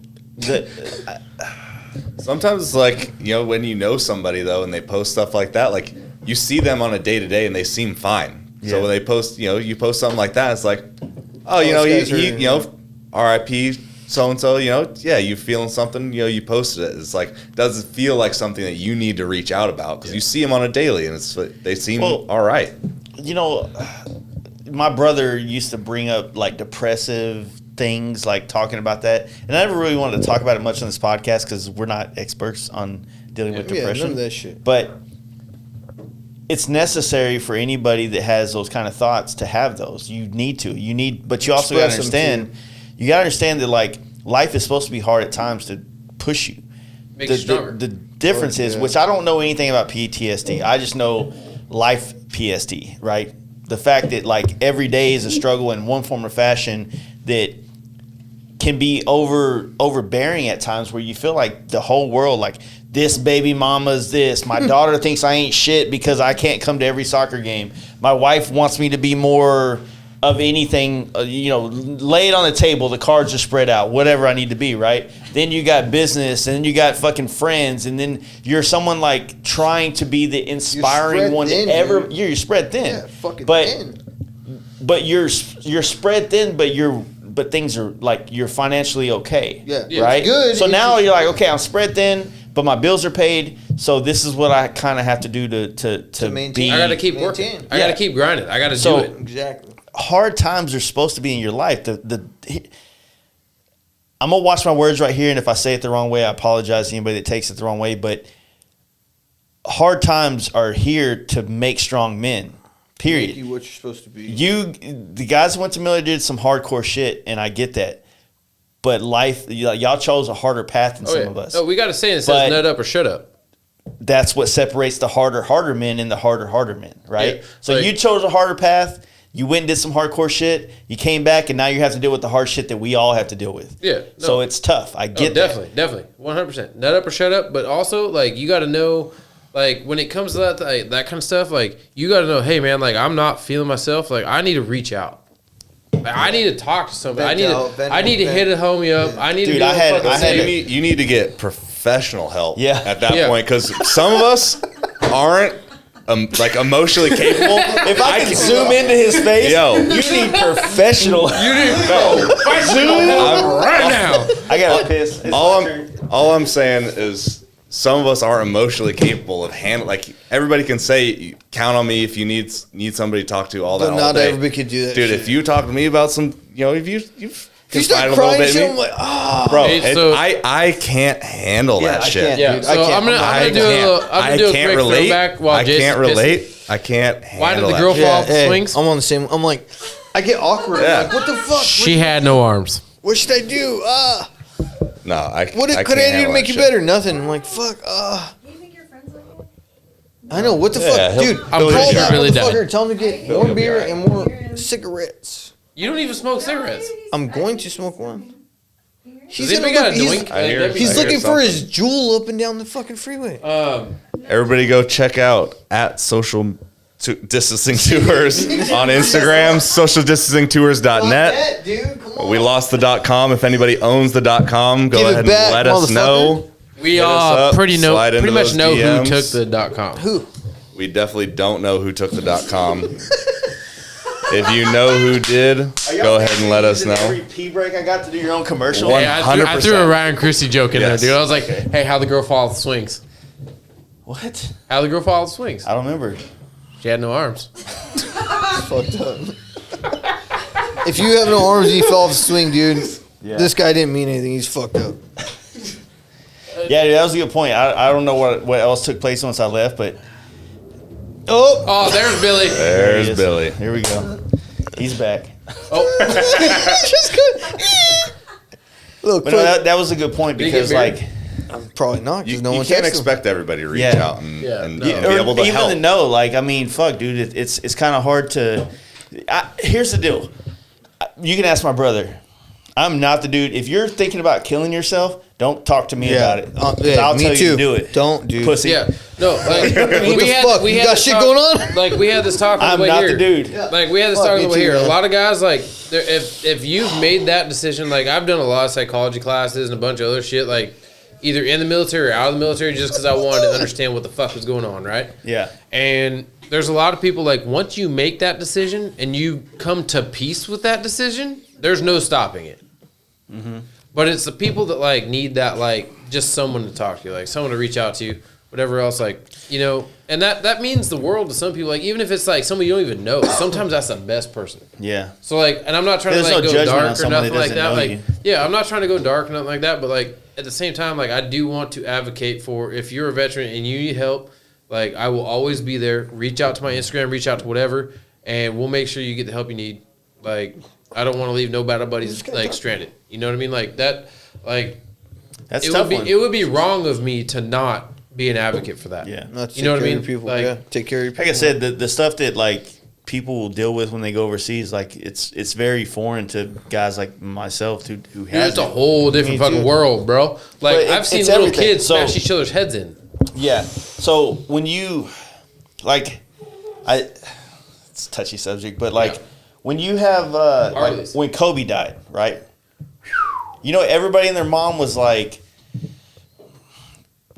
I said, two sides of this story, right? Everybody and their mom was like, oh, but what about the 100 dudes that died in this airplane crash? You know what I mean? All these things, right? Yeah. You know what someone told me on Facebook Facebook or Instagram? I don't remember. It was a long You time actually ago. still pay attention to your Facebook? No. It was a meme I reposted Gotcha. about like, you know, you support all these athletes and blah blah blah, and they've never done anything to you or for you, blah blah blah. But then dude goes, "What have you done?" He messaged on my thing and said, "What have you done that these guys haven't?" And I was like, "Okay, like, fuck, man, that shit put me in my place." Jordan is Jordan, right? Jordan, he didn't physically go fight a war or do anything, but you know how many fucking people he inspired to do He's a things in life? billionaire. It's not, take the money out of the equation. His ability and his work and his Kobe, Jordan, Emmett Smith, Hard work. all these people, Hard work. hard work. Hard work. That's it. Hard work. You fucking work hard. So when and they what you started do- making millions of dollars and they made shoes and we all bought them and we wanted to be a part of them, it's like I was like, you know, like, fuck, why are you so free willing to do that? But then you question spending money with me, right? That's the question. Like it still plays with me, but you know, those dudes, like he just said, the amount of athleticism, the amount of work had to be put in to be on that next level. And you got to think, we're talking about This guy's a prime specimen right now. we're talking about Jordan. We're talking about these people in the industries that were above the people that you're talking about that just made it there. Dude, when you break it down, like how many people want, so just in terms of this, how many people want to have a podcast? How many people want to be painters? How many people get to be good podcasters, good painters? How many people get to be great podcasters, great painters? You can break it down to any walk of life. Yeah. It's like How many people there- are level there's- do you wanna everybody go? want- everybody Like, can not be a just- mediocre anything. Yeah. What level do you It's- want to take it's it? How much talent do you have? Because some people just don't have talent for shit Yeah. or for whatever they want to be. You know, If they don't have talent, how much are they willing to learn? Because I feel like everything other than like physical ability is a skill learned. for the most part, all seat some time, people man. just don't have it. whatever it is, I don't have artistic talent. I don't have musical talent. No matter how much I practice guitar, I will never be good at guitar. I think you got it. I can teach. I could learn some songs. But I could never riff. I could never make up a tune. Whatever. But I got left to go. I feel like everybody could learn those things. It's just about time, But at the same time, like there is that concept though, man. Like I said, when that dude said that to me, my immediate response was like to fire back with something clever. But the more I was thinking about something clever to say back to this dude and thinking about what he just said to me, the more it really it hit. Like I'm clickbaity trying to find something that taps into somebody. And so when Kobe died, it kind of fucked with me a little bit. Like I remember I was a huge basketball fan growing up. I played basketball. Basketball was my life until I got into painting and things like that. Michael Duran. And then, but when he passed away, like it immediately took me back to parts of my life where I watched this dude achieve greatness. You know what I mean? At younger age. So so in that concept, like when I'm bitching because somebody will sit there and continually drop $300 or $400 on some shoes, but bitch about a price of my helmet, they don't have that they don't get to go, well, 15 years ago, I remember when Jay started his podcast. Man, that changed my life. I remember what I was doing the day he did it. I'm never on that level. Yeah. So not to discount the hard work that other people do or military service or anything like that, but when he died, he literally touched millions and millions of people across the world. Whether or not he raped that girl or not, that's up in the air. Allegedly. I don't know. That was number 9. You know what I mean? They always say when you die. Number 8. Yeah. They always say when you die, you make more money, man. More people are gonna be at your funeral than at your birthday, dog. Yeah, that's what they say, when bro. They really recognize you. Hey, dude. It's true shit, man. I don't know. It's a perspective thing, man. Like I think it all boils down to the perspective of like if you really. In the motorcycle industry, you don't have to be Kobe to be the greatest, right? Mm-hmm. Our bar is much large. It's much smaller bar to reach, as far as. I mean, like I said, I don't mean any disrespect to everybody out there, but like to do what some of these athletes have had to do and sacrifice their lives to be qualified enough, skilled enough, keep their body healthy enough to make it, versus like we just got to spend less time with our families, more time in the garage welding and building and innovating and things like that. And then not only doing that, but then being willing to drive it across the country so the rest of the world can see it. Those are the things that separate shops, like we talked about earlier. And arguably that's harder than becoming the star athlete. 'Cause, I mean, obviously it all comes from talent and everything like that. But if you're a star athlete at in the top 5 sports, basketball, baseball, hockey, football, soccer, you already have a platform. It's well established. Yeah. For like something like painting or custom motorcycle building, somebody has to find you. Somebody has to want to find you. Okay, or so you got to sell yourself. Here's the flip side to that story. So all those sports you just named off, if you're really good at it, there is a platform that you skate on after that. Right, That exactly. platform takes you to the top. Exactly. We don't have a platform anymore in the motorcycle industry. Our platform is social media. Mm-hmm. There's no magazine that we bust our ass, we go across country once. None of that shit. Build a crazy bike, take it there. People build crazy bikes all day long. And magazine editors, when they were around, even whatever the powers to be now, which kind of is us now in a sense. Pick and choose what they want to grab. Like some dude can build this crazy bike, but it's not interesting to me as my platform, so I don't bring him on to talk about it. Right? Yeah. Then he doesn't hit all the fucking platform. He never has the exposure. Exactly. Not that my place would do that, but do that across the board with everybody that's out there to show off the different bike people and shops and things like that. Right, which is why that's so much more a hustle. You have to make it out to the shows. You have to get in front of eyeballs, and people have to want to find you. Shaking hands and kissing babies, bro. Yeah, and then here's another one. Shaking babies, kissing hands. Here's another one. Shaking babies and kissing hands. All the athletes out there, all the people in that world that go to the top, you know what they don't have? They don't have their industry's so big that social media doesn't play a part in their success. Ours does. Mm-hmm. If we do something cool and we put it out there, social media deems it cool or not. Do something bad, it'll still come back to you though. Yeah. It's double. You got to be on top of your game, bro. Like, it's got to be. That plays a huge customer part in the service, industry. man. Come So, with customer like I service. said, we have, the factors are much different in our world. I mean, think about it. Like, in a sense, you're known. We're all a little bit known in our little industry right now, but it's not. Check a me big out, industry. Randy's and Candies at Randy's and Candies on Instagram. His dog is the shit. Yeah. We met through our dogs wanting to hang out, and his name is his dog's name. Yeah, I was trying to tag you in the thing earlier, and I asked Britt, like, "Hey, find this dude's." She found it. I'm like, strolling, like, this fucking nerd ain't even into bikes that much. He's got a dog in a van. Dude, No, I mean, he doesn't even have the van. He actually has the most He bought badass the van. truck. I sold the van last the van. spring. Unfortunately, it had a 460 and I got 8 miles a gallon. Couldn't afford to drive it anywhere. But yeah, no, I try not to be labeled as any one thing. I'm into a lot of stuff. Yeah, I like doing a lot of I stuff. can see that. It's, So I don't have to. I have no brand to sell. I'm fucking. it's kind Actually, of you do. It's on your shirt right now. Yeah, where you yeah, work. but I at work the there. same I don't time, have like- to sell it. It's. that. Hey, I don't have to. guy I work did there. I run like too? it. It's what I I said ride. to go get beer. That's Oh, that's oh, it. oh, yes. I'm off the Before they clock. close. I don't have to sell it right yeah, now. but that's kind of the thing. It's something I believe in. I don't have the luxury. I do have I'm trying to word it right. Like, I love taking pictures. Like, that's my hobby outside of it. Even though my hobby tends to dive back into this hobby, which I'm let's take pictures of this shit, right? Right.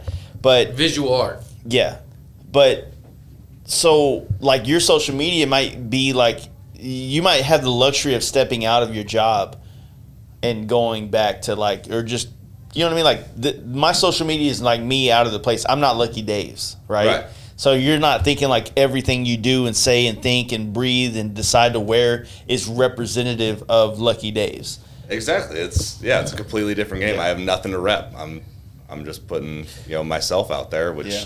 is a completely different game. If I started getting into the wheelie game and I got sponsors and all this shit, then obviously things would have to change. How does that like play for you? Like with the whole pushing and driving towards like sponsors and like trying to build sponsorships and things like that and build relationships and stuff.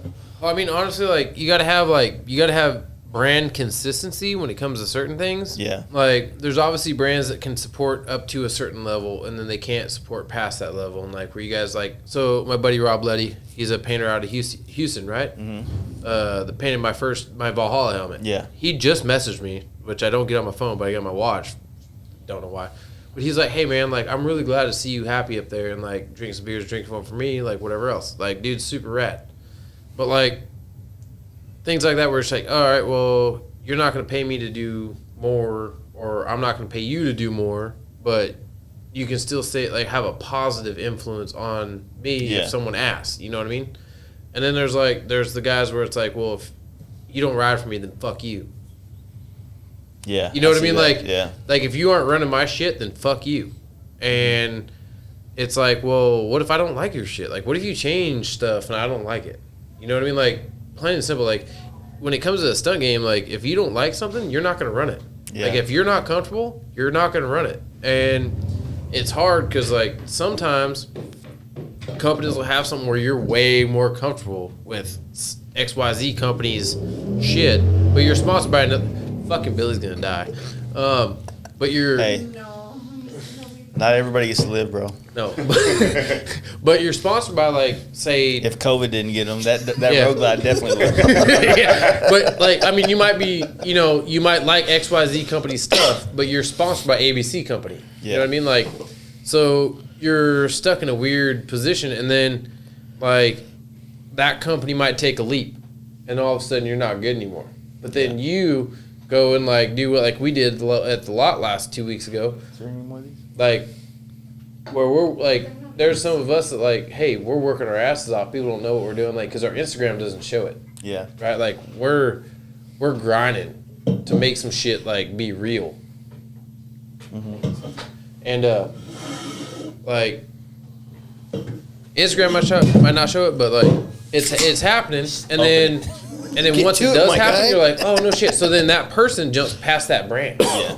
Like, and there's that weird ebb and flow, like where if you love a brand and you support it, like say Chopper Kings, right? Like I love the dude's vest. He's at a good like price point, good quality for what his price point is. Like, and it's a quality product when it comes to his vest that like I can stand behind and say like, hey, this is a badass vest. Or like Simpson motorcycle helmets. I can love everything about Simpson. I have fucking 12 Simpson motorcycle helmets total in my life. Yeah. And like, and including drag racing helmets, like car helmets. And, you know, some things you want to get behind because you want to run it. Yeah. Like, that's your choice. Other things you're like, hey, I want to get behind this because I want to run it, but they also are going to support me. So when it comes to sponsorships, that's the biggest thing, because I deal with it as well with this podcast and with the things that we do, you know, riding and things like that. And it's a tough one. You know, the hardest thing is because I don't have a marketing person to go and call them and like say, you know, Jace is really What's going on here? He's a really great writer. He gets out. He really brings people together. He'd What be is he a doing great for numbers? So here it is. Hey, I'm Jace. I ride a lot, and I kind of say fag on the podcast a couple of times. But at the same time, like, I'm really personable. I do this. Like, it's so weird talking about yourself to or what you've done to a potential sponsor in the first or third person, which however you're pitching it. You be know? honest, to your own credit, the word fag, like when we grew up, because we're old and these guys are all young, supposedly. Like, they're not 30 yet. But, like... Are you 30 I'm yet? 30, dude. Oh, you're 30? I just turned 30. Oh, no shit. Okay. Happy birthday, motherfucker. But, like, 30 in December, motherfucker. So, like, I'm no 31. shit. Like, he was sitting down there with a stunt lot the other day. Joey's calling me a fucking... he was calling me Grandpa Wheelies because I'm old as fuck. But... How old exactly? For the 15, stunt world. right? Yeah, it's 15 for the stunt world. But, For like, Stunt World, 15. But, like, so when we grew up, when someone was doing something stupid, you just be like, dude, you're being a I grew up in a fag, dude. shop, man. I grew up in a shop. Yeah, I got like- called fag. Dick smoker, fucking... Other racial names that I'm clearly not. Yeah. You know what I mean? Yeah. But it's just part of the world. But, you know, you said something about, like, the sponsorship conditioning, thing. man. Yeah. You said something about the sponsorship thing that's really weird. Resonating? Like, about growing. Like, you start growing. Okay, so... She found more beer. So, like Simpson, right? So my whole entire business is really tied in deep with Simpson, right? So All your helmets get... Any helmet you paint... you know is how something, hard right? it is when like Simpson as a corporate, like Simpson on like my connection, we're good and best friends, great, right? But Simpson on corporate up higher, you know, they look at unknown, even though like we like, okay, here's the deal. If you they're probably mad at me, but fuck them. They're my best friends. They can feel it. Fuck 'em. You just said butt fuck them. But fuck them. They're my friends. If you go Buddy, look, you just said at that? Simpsons top 9 for the last 3 years, we are the majority. We're the majority when you're considering like of the sponsors they have. So it's me, the Fast Life Garage, Tim O'Keefe from Stag Magazine. We create the 2 most engaging content for Simpson motorcycle helmets. Dream Rides is getting close this year. He has been promoting the shit out of. But no. But I mean, John just is saying. my dude. But he has been But promoting when the it- shit out of Simpson Promoting helmets. something and something here's the deal. Just so the reason why photography became a big part of my business for a lot of reasons is like when I would do bikes and, you know, customize and whatever, and I would take them to photo shoots for magazines, I would always become friends with the photographers because I was super interested in what they were doing. And, you know, by taking those photos and seeing them do it, I'm like, fuck, that looks like, damn, you just made my bike or 10 my times. paint job look cooler. My job is to make that bike look cooler. You just made it look cooler than that. I want to know how to do what Yeah, you're doing, exactly. right? So then I started investing in photography shit. Even though I would never say I'm a photographer, I just try to take the best quality photos, better than my iPhone will, in On more your perspectives, and try to put it out there better. So the thing is that I create content that is quality. Like there's a million photos of dudes in their Simpson helmets everywhere, right? Yeah. I'm trying to capture the real moment when I'm walking out the gas station in the middle of Route 66 somewhere, and I'm like, how this I'm walking back to my bike and that helmet looks sick right there. I'm gonna shoot this photo right here, but how do I make people feel like they're right here in Capture the fucking moment or some shit. Tucumcari or whatever the fuck Yeah. to do this vibe? And so like that's where the challenge of photography comes into play, and you want to try to, you know, make your marketing better for that shit. I mean, it's not just photography either. Though. Like we were, where were we? We were like middle of New Mexico. Middle of New Mexico for like 4 hours straight. Did you stop by and see the thing? We already talked about that. The thing? First hour. We didn't know because that's where we got the moonshot. It was at the thing. Remember? Because you were like, There's a looking Dairy in the Queen there, windows, too. And there's like all the other shit, like Oh fuck! I forgot souvenir about that. shopping. Oh, I forgot about Me that. and Dragon, Yeah, I you're gonna forgot do about Anybody that. that's driven Yeesh. 10 through Phoenix, No, so we LA, did stop Yeah. for the thing, and he was gonna Yeah. get a dragon and all sorts of shit, and I was fucking with him because Billy was asleep, you know, whatever. Drug dog had Or just high, got pissed one or off the at me, yeah. But we're sun came up, and like when the sun came up, him and I had been up for fucking 24 hours. Yeah. So we're like, fuck, dude. Like we're just trying to keep going, like 24 hours straight. Like we're hitting that like bubble of like once you push past 24 hours, you're like, I'm good. Yeah. Like, you know what I mean? Like, you hit like that, That's that bump. daytime, like, we're not talking about any mountains right now. When we went to Oh yeah, we're in Texas. Forgot it's flat as a motherfucker. so when we drove out there to see you guys in January, like we left here. What time we leave, babe? Like around It was like 4 or 5. 4 or 5 a.m. We left. We made it to Yuma. We were tired as fuck. Think And about then- that drive reversed. And so when we walked in the Like, just dark and flat. the people Fuck. that we ended up stopping at this hotel was like a more of an executive kind of suite hotel type thing. Brought to you We by got the Hampton. hotel. We go in. They like had this one room available. It was a complete like kitchen, dining room, everything. We walk in there and there's a fucking hot tub in the room. So like all of a sudden I'm like, all right, We're partying. we gotta fuck in this thing. That's a gift. Did it have a jacuzzi 100%. tub? It did, yeah. 100%. Woo! So I'm like, I'm Gotta tired. get a UTI. I'm sorry, but it's we're A doing little this. bit of handle soap in this the shit. pee hole. We're We're all about to handle good. this shit A real little quick. burning. It's a not little- herpes. I didn't Alright. cheat on you. It's okay. So, like, we're tired as fuck, and it's like the whole concept is get a room real quick and just take a Fuck. shower, crash out. Bang it out, go to sleep. No, well, maybe. You know, we'll see how she feels. You're But- married. Exactly. So, we'll see what the moon looks like outside, right? It was full as fuck for us. Yeah. Meteor showers then and we all, fucked. dude. Yeah. I mean, that's how we stayed awake. So he was giving me handies while I Bro. was giving him handies. That's I flew in, dude, just so everyone knows. It was I a flew. double Dutch rudder I flew. the whole way. Jesus. I flew on a plane, so I was never in Bikers that are so room. gay.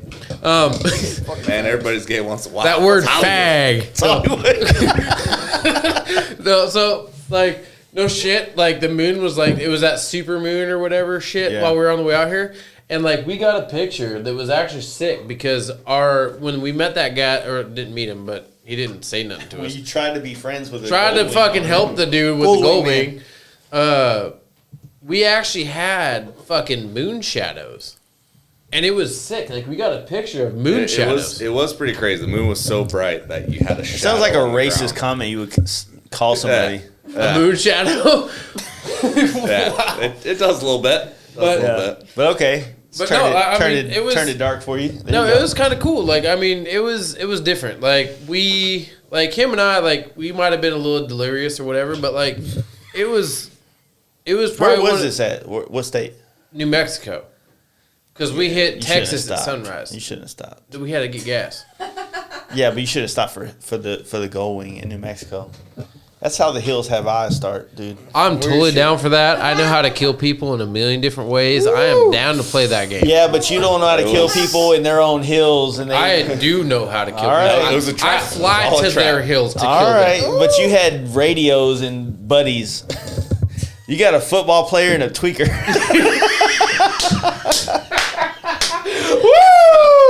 We had our very own. He would have taken care of it for us. He's like, he's bringing beer back. say hut, motherfucker.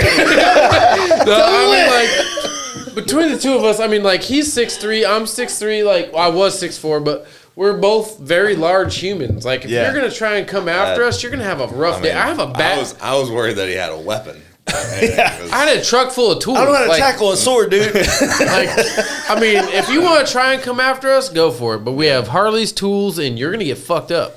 Like, even if we lose, you're gonna get fucked up to the point where if you're in the middle of nowhere attacking us, I hope one day in my life I'm in a fight and I just get a point to do an Indian burn on somebody. I'm like, you just like smash in my face. I'm like, you're gonna live with this for the rest of your life, motherfucker. You know what I mean? So, all right, I know a buddy, wink, wink. He was at this bar. Yeah, he was at this bar, and it was his other buddy's birthday. Yeah. And they went in for some chicken strips because they both worked in the medical field. And, like, you know, in medical field, you only get, like, certain shifts, like, whatever else. Like, both working nights and whatever else. So you go in for a buddy's birthday to get some chicken strips, whatever else. Try to chill.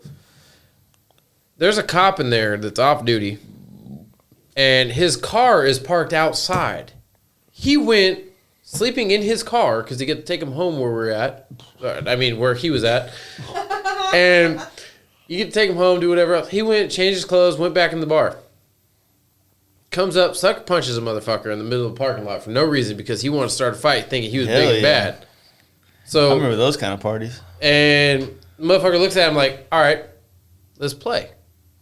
And he goes, all right, try to tackle the dude. Dude just like sprawls out. All right.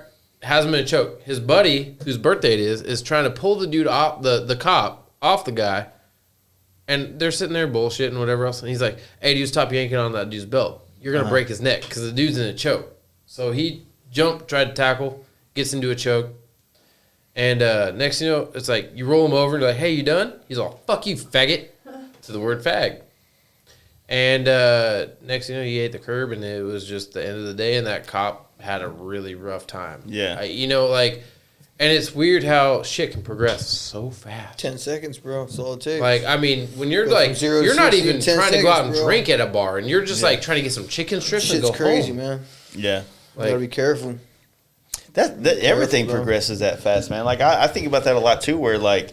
Especially now, man. Shit's crazy, bro. Dude, I just think about, like... So, when you get a DWI in your life, right? Can you go to Knock all on those wood. classes? Wait, we're not talking about that. I don't know anybody that has a DWI lately. I had one, dude. Recently? I had one when I was 16 years old, bro. Oh, I had a fucking- DUI or DWI? No, They're fucking- two different things. They swooped my fucking life. I had a permit for 6 months, and they swooped that shit.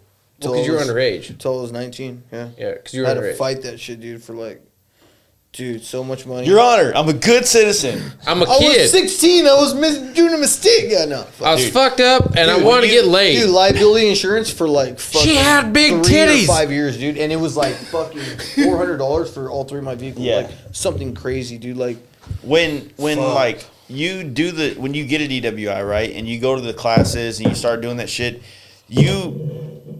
it's almost like that was like a prerequisite to actually becoming an adult, is to like be so far in trouble that someone tells you like, look, you're gonna lose everything. You're gonna. you fuck can up. you can go to the bar, you can have a beer or 2 or 4, however many, and be perfectly fine on your standards. Go and sit at a light, and some dude plows into you. And then Plows into you. Yep. And then you can't leave the scene because that's a felony. 100%. And then now you got to sit there and be like, all right, so I'm sitting here waiting on the cops to show up. Police report. Fucking. I was all just that sitting shit. here. This dude hit me in the back, but they're going to see I'm drunk and I'm going to go to jail Yep. because I didn't do anything wrong other than the fact that I drank. So it starts putting all those different scenarios into perspective. In your head. Like, Yeah, and in they your stay head. there. And they never go away. So, No.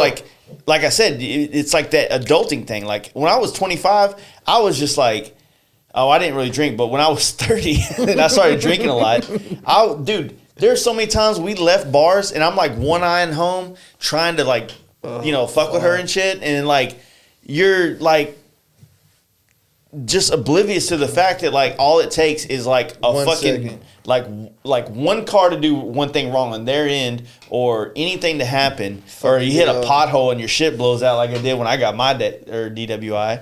You know? Yeah, no, I totally get, like, so, like, it was like 3 days after, like, a lot of people know me for the video. Like, honestly, I have probably the most followers because I had a video of me riding in like 10 inches of snow with a stock tire, like, just leaving work, fucking just, all right, I'm gonna go home, put a video up. Like, I'm trying to make it home in case I died. Like, cause I'm in the middle, like up by Canada, in the middle of fucking nowhere, riding Harleys in snow. So I was like, I'm gonna film the whole fucking thing, right? And so like, I got a lot of followers from that, and like, I'm cruising. 3 days later, I'm working at the same bar. There's no snow, and it has started to like barely flake, but everything had iced over from the previous snowstorm. I go to leave that bar. And the cop had watched me checking IDs all night. Like, watch me. Washington's a zero tolerance state. So, like, no matter what, like, if they're going to take you to jail. If they pull you over for suspicion of DUI, they don't even have to, like, they don't have to talk to you. They can just take you out of the car, put you in handcuffs, take you the fuck to jail. Yeah. So, like, the dude pulls me over. I'm like, hey, man, I literally just watched you watch me all night checking IDs. I've been out front, like, freezing my dick off. And he's like, well, you smell like alcohol. I was like, yeah, I had a drink spilled on me. Like, I worked the front of a bar all night. Like, that's, like, my shit. And takes me to jail. I'm like, man, what's this all about? He's like, well, honestly, we don't got shit else to do. And I'm like, what? Like, you're taking me... This is going to cost me $5,000 at least, minimum. If you had a job, fuck up your job. A lot of shit, bro. And I was like, and that's all you just have to say because we don't have anything else to do? Like, it was a state trooper. It wasn't like a local cop, nothing like that. And I'm like, man, like, really? And he's like, yeah. He's like, but if you play it cool and you don't resist me, you don't do nothing like that, I'll give you your cell phone. You can call people. You can do whatever you want to do. Like, I'll stay outside the jail for like 30 minutes. You can let everybody know what's going on. Like, but you're probably going to be here for the next 4 days because it's a 4-day weekend. I'm like, fuck, dude. And it's like, at that point, I really started like thinking about my life decisions. Like, do I want to be fucked up on my bike or do I want to be fucked up in a car? Do I want to be drinking and driving? Like, if I can make it, that doesn't matter. It's if the cops think I can make it. Because, I'm like, this is expensive. Yeah. Like, I could have bought a Harley for how much I paid in court fines. So I got to ask this question, though. Obviously, you guys watched the Tiger King bullshit. Have you watched Waco? Yes. That shit was sick. I haven't watched Tiger King, but I've watched Waco. That shit is sick, dude. I have not watched Waco. Nuts. That just puts everything in perspective for you, bro. This actual thing took place 68 miles. We were just talking about this, dude, when I pulled up here. 68 miles from here is where Mount we were just talking Carmel about is, right? this. Yeah. So it was 93 when it happened. I was in the Ninja Turtles. Of course. Not Conan the Barbarian. Yeah. If you were wondering, he is Conan. a flaming fag. It was a couple years before Xena Warrior Princess came out. Oh, she was a babe. So babe. But no, China. when that shit, you know, like it made me think because I watched that whole series and not that I'm like. Did you live out here when that shit happened? Yeah, I live within 5 miles of here, so. I'm not like a fan of like the concept of what like David Koresh stood for and shit. You know what I mean? Like I'm not a fan of that, but the way they portrayed that show, I'm a fan of that. It looked like he didn't do nothing wrong, kind of. Well, not nothing. He didn't. He didn't do anything wrong. He just portrayed him in like Just fucking other people's wives and stuff like that. Hey, if a dude can talk you into some cuckolding shit, like don't be mad at him. Be mad at your wife, dude. He was saving you from sin. He's saving you from sin. That's it. I'm not here. I really don't care about the debate on whether or not what he was doing was, you know, biblically right. But just the overreach of government. What the fuck is that? Did you come in with a louder jacket?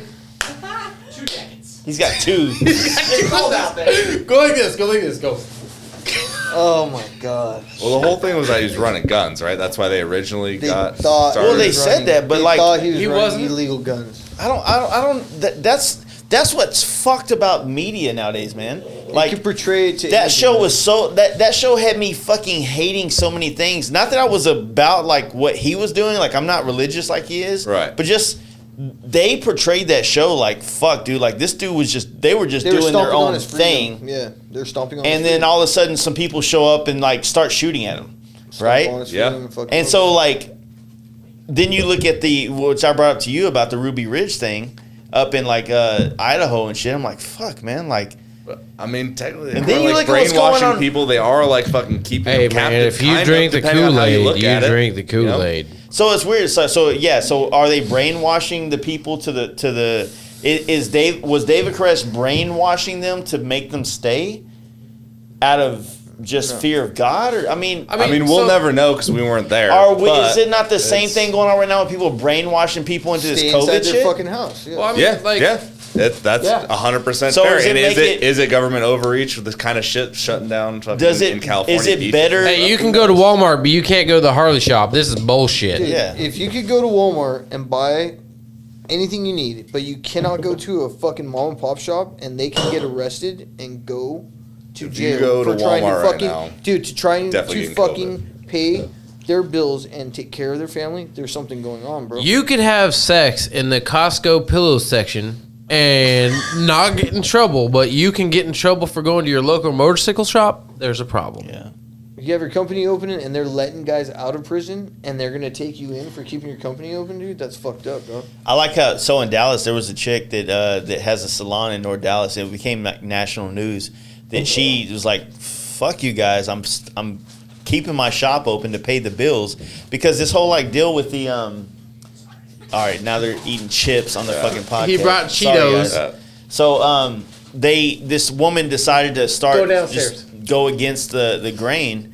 Kept her store open, got fined, then got jailed, and then when she got jailed, the governor had to come and pardon her to get her out and shit, because like this chick was like, look, the problem is with all this fucking like stimulus package thing, is it first off it has it like I didn't make more than $75,000 on paper last year, and but I didn't get shit. I did everything. I even filed for the small business loan. I didn't get shit. But also for the small business loans, they're still loans. You got to pay that back at the end of this it's shit. not free. Yeah. That's like It all ain't the free, all the bro. payroll loans and stuff like that. It's not free. You're basically paying your employees twice because it's a loan. Yeah. When you're paying your employees with that loan, and then when this is all over, you have to You're pay gonna the pay 'em bank again. back Fuck yeah. for that loan. Yeah, a lot of So companies are like, hey, it makes no sense. like, take the forbearance where it's like, hey, I'm going to shut down and not do anything. Yeah, but like you said, your landlord was like, "Hey, dude, like, Fuck you. You're fucking gone if you don't pay us." Well, that's also because, like, Carlsbad is considered, like, a tourist community. Horror community? Yeah, a tourist community. What's that? Tourist. Oh, tourist. I thought you said Did horse. you say tourist or horse? I thought you said horse. Both. Ham. Bam. You're saying pants? I can help with this. I thought you said it was horse. wearing I'm a like, what's a tuxedo? horse, dude? Yeah. Yes, we're both wearing tuxedos. We want to be professional. I think I can help with the whole pan thing. Hey, so I think our generation is the whole like old school / stepbrothers generation. Yeah, dude, like that. I think that like you can go on a date now with someone in our generation and literally just like have a whole conversation with like Bullshit. it's fucking Catalina. Shake and Catalina bake. wine I like to mixer, go right? fast.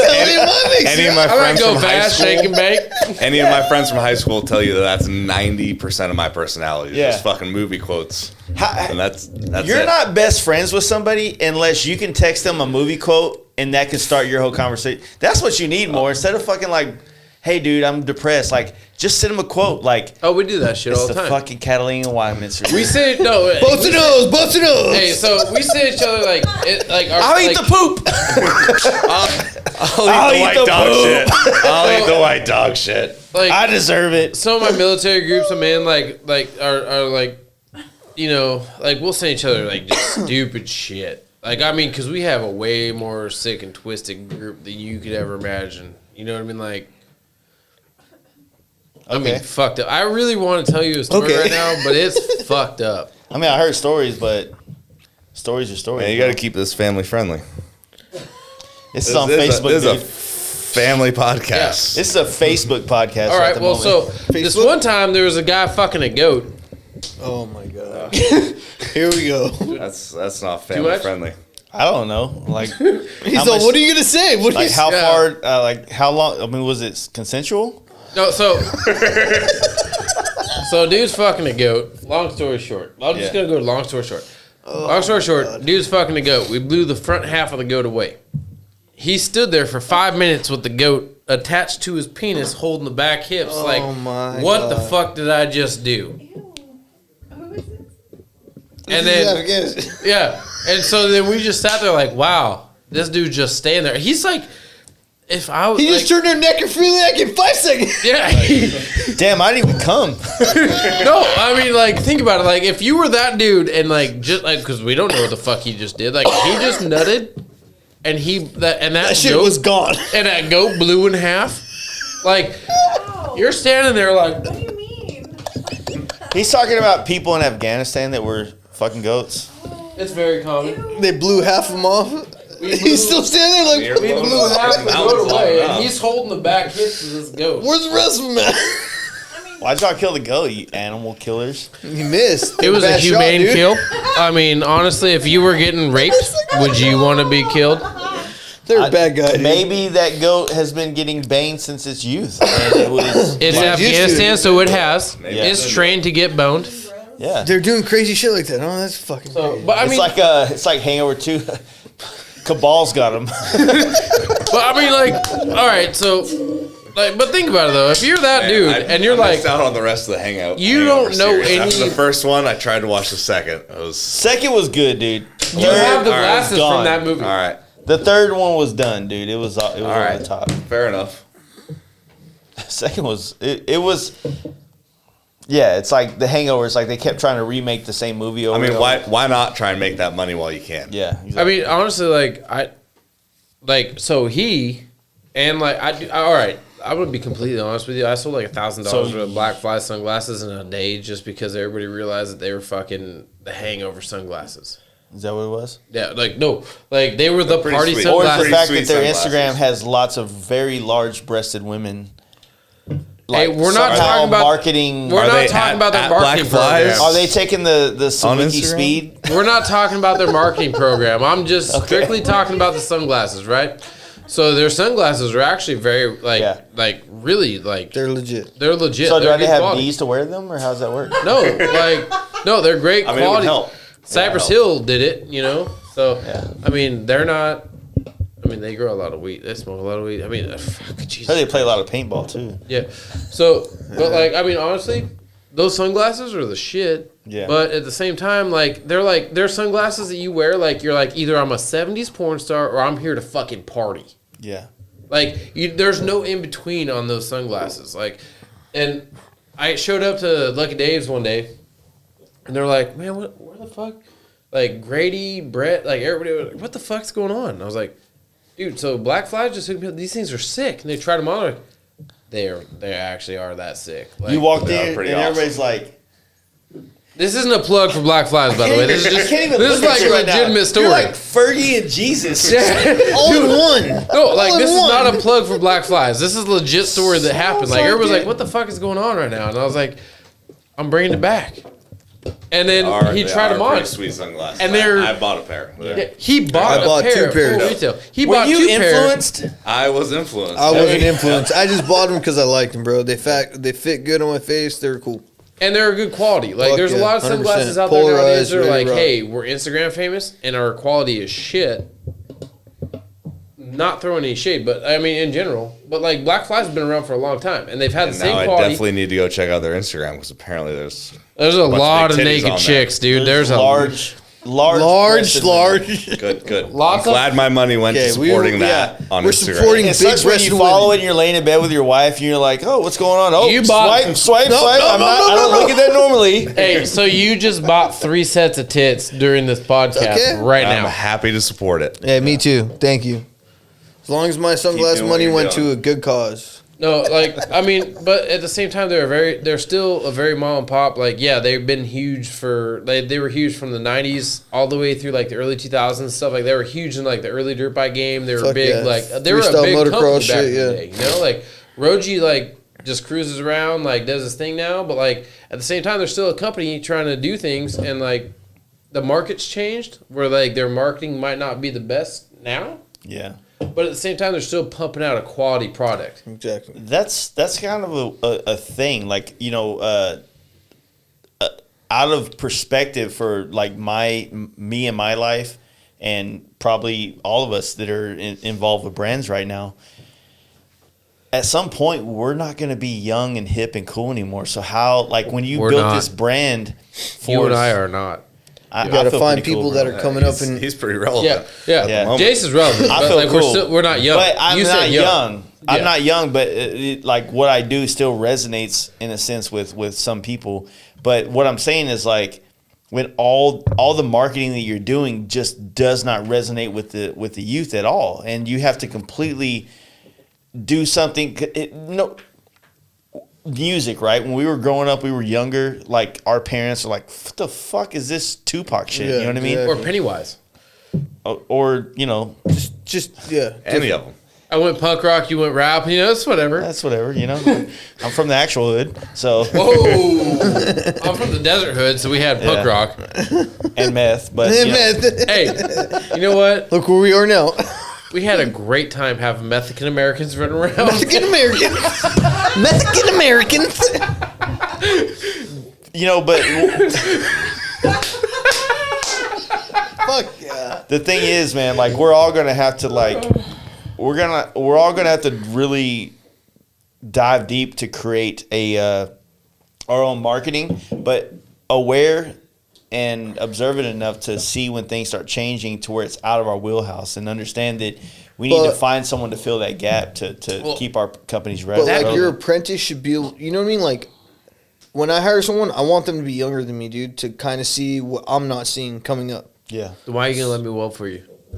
That's why you're just gonna be a tacker. I'm just joking. I need 3-inch spaces here, and then fuck off, dude. No, but or like your kid, or like you always want a younger generation that is in the fucking mix, bro, while you're not out of it, knowing what's going on, to where they're like, hey, we have to do this now. Well, I don't want to do that because you're old time, you know? Well, I'm saying if we don't do this, we're not relevant anymore. Okay, well, then let's do it. Let's go. We have the resources. Let's do it. There's no reason why we Or shouldn't split do the difference. I remember, so like I said, you asked me about how I got started painting, and I told you my dad I grew up in a paint and body shop. Well, my dad's paint and body shop in the 90s was what it was, but when I got out of high school and I realized, all right, I'm fucked. I'm stuck in this shit. Exactly. And I started with my brain of the limited marketing that was available in 2002, I started looking at, like, all right, well, how do we do this? And then, like, if he would have more embraced my ideas then it would have helped him out in the fucking long run. Maybe he would be somebody now. Yep. You know what I mean? Yep. But he was stuck in his marketing from the 80s and 90s, and that was perfectly And enough. that's why for you him. are where you are right now. Yeah. And so now, you know what I mean? I've built a name for myself without the support of my dad's side of the family. But you wanted to try to help him get there. I did. I tried hardcore. I mean, I hear like you, I bro. said, I didn't really like cars at all. I was working in an architectural firm, and then, but Because you're smart. I tried to be smart. Here's the deal. I think Desk until you jobs- make it, man. Desk jobs. Architectural firm. He said architectural firm in the Harley community. He's smart. He's smart. Yeah, He's smart. No, I mean it's. There's a lot of people that like Harleys that work in jobs where they have to dress up and Yeah. be nerds. Good. No, hey, so not trying to like cut too far into what you were saying, but like honestly, I didn't realize until Sturgis this last year, like how far like the Instagram community is separated from the big Harley community. Oh, Like, yeah. The guys that have 4 or 5 bikes. The boomers. Like have 4 or 5 bikes. Like we were taking pictures. We were joking like on the way here because there was a bike that had motherfucking tassels on the rear fender and they were scraping the ground, and we're like, they get it. He gets they're, pussy. they're just cruising. And Like- we met that guy at the next gas station. Yeah. He was cool as shit. Yeah, like He I rode mean, all just the way from Phoenix out here. had 2 hot rods, Kicking all it, kinds of kicking shit. it. You know what I I've mean? Like said that a has million money, times. but like they're not in the Instagram community. Like you might not be Instagram cool, but at the same time, some of those people like they are like they got like 5 bikes. Like we always joke about in Southern California the fact that like there's guys in Texas where they got 5 bikes in the garage and they want to figure out what is the best fit for them, and then they buy 1 seat or 1 set of bars or 1 something and see if it works. And then they buy like, and then they give it like a couple weeks, a month or so, and then they buy 6 of them. Yeah. Well, the thing about bikes is realistically, if you get past the layers of visibility with every one of us, whether it's me, you, people in the room, or the dudes that are gonna go hell yeah brother down the street, Eating flaming hot Cheetos downstairs. for sure, him too. No, he's up the stairs. He's upstairs. He's right here. So, like, the biker world is all the same thing. It really is. When you start like peeling back the layers of the onion, the whole concept is the same shit. I've ridden with my brother to Sturgis and felt like we were doing the most fucking OG Sturgis thing we could ever do. And I'm hanging out with a dude that's 70 years old that drank me and my brother on the table. It's not the fact that we're doing something that's new. It's just that, like, we're trapped in a world of social media where we all do what gives us the most likes and not what gives us the most experience. Mm-hmm. And so when you start doing this shit and you start riding, you start getting out there, you start doing shit that unfortunately most people that follow people on social media don't do. Have 100 excuses why they can't. That's why, like, here's the deal. I don't want to be a dick, but here's the deal. I don't give a shit about everybody's excuses. I don't give a shit about your kid's birthday, your dad's birthday, your wife. Setups. I don't care. We all make sacrifices to live the life that we want, and your sacrifice might be a little bit more stronger and harder than mine. But I'm not trying to measure our dicks with sacrifices here. If you want to do badass shit, then do it. Yeah.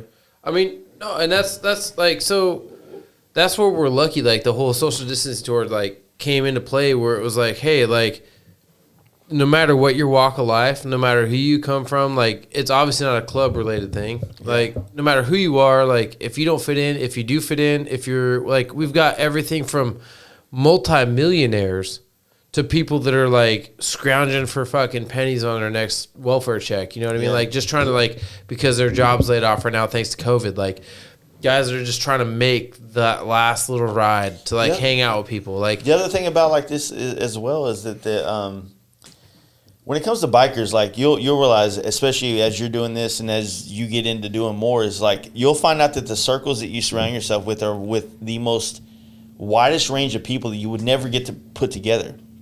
You'll have a doctor, a fucking, like, gangbanger, and like a hairstylist, a painter, a fucking all walks of all life, these bro. different things. And the next thing you know, like, there's this commonality of a motorcycle, It brings or everybody together. this goal to ride to this destination and back and forth or whatever. And next thing you know, you're looking at, like, in some aspects, a lot of that actually helps out a lot of people because you never know where talent is, right?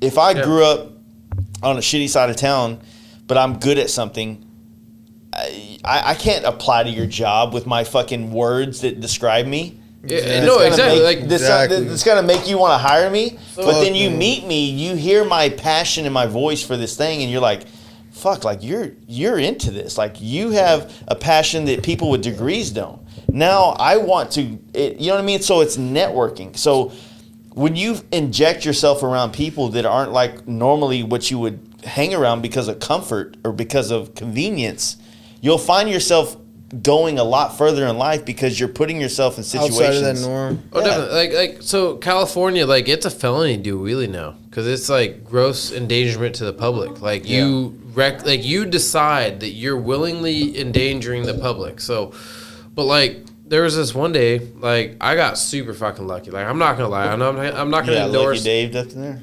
Well, just hold on. I'm not gonna endorse, like, the police or nothing like that, but, like, the cops that pulled me over, like, two of them rode dirt bikes and a couple other things, and they're like, "Hey, man, like, are those flow pegs on there?" And, like, a couple other things, like, I got a story for you. Go ahead and finish. But, like, started, like, asking me questions and shit. I'm like, "Hey, man, like, this is before I lived down there," and I was like, "Hey, man, I'm just here, like, bullshit and whatever. Like, I ride for Lucky Days. I'm doing this. I'm doing the show. Like, I'm here for Born Free and a couple other things."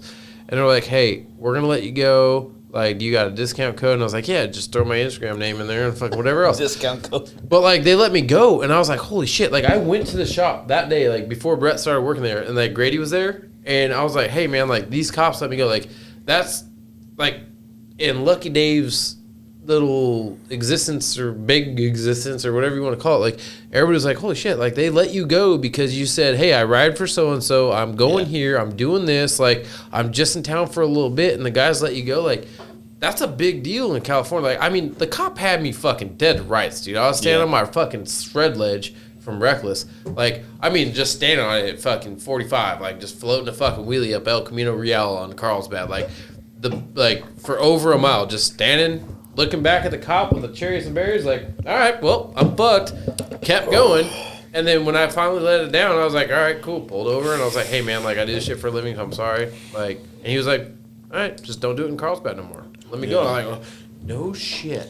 Me and my buddy Brad that you guys met at the gas station earlier. Yeah.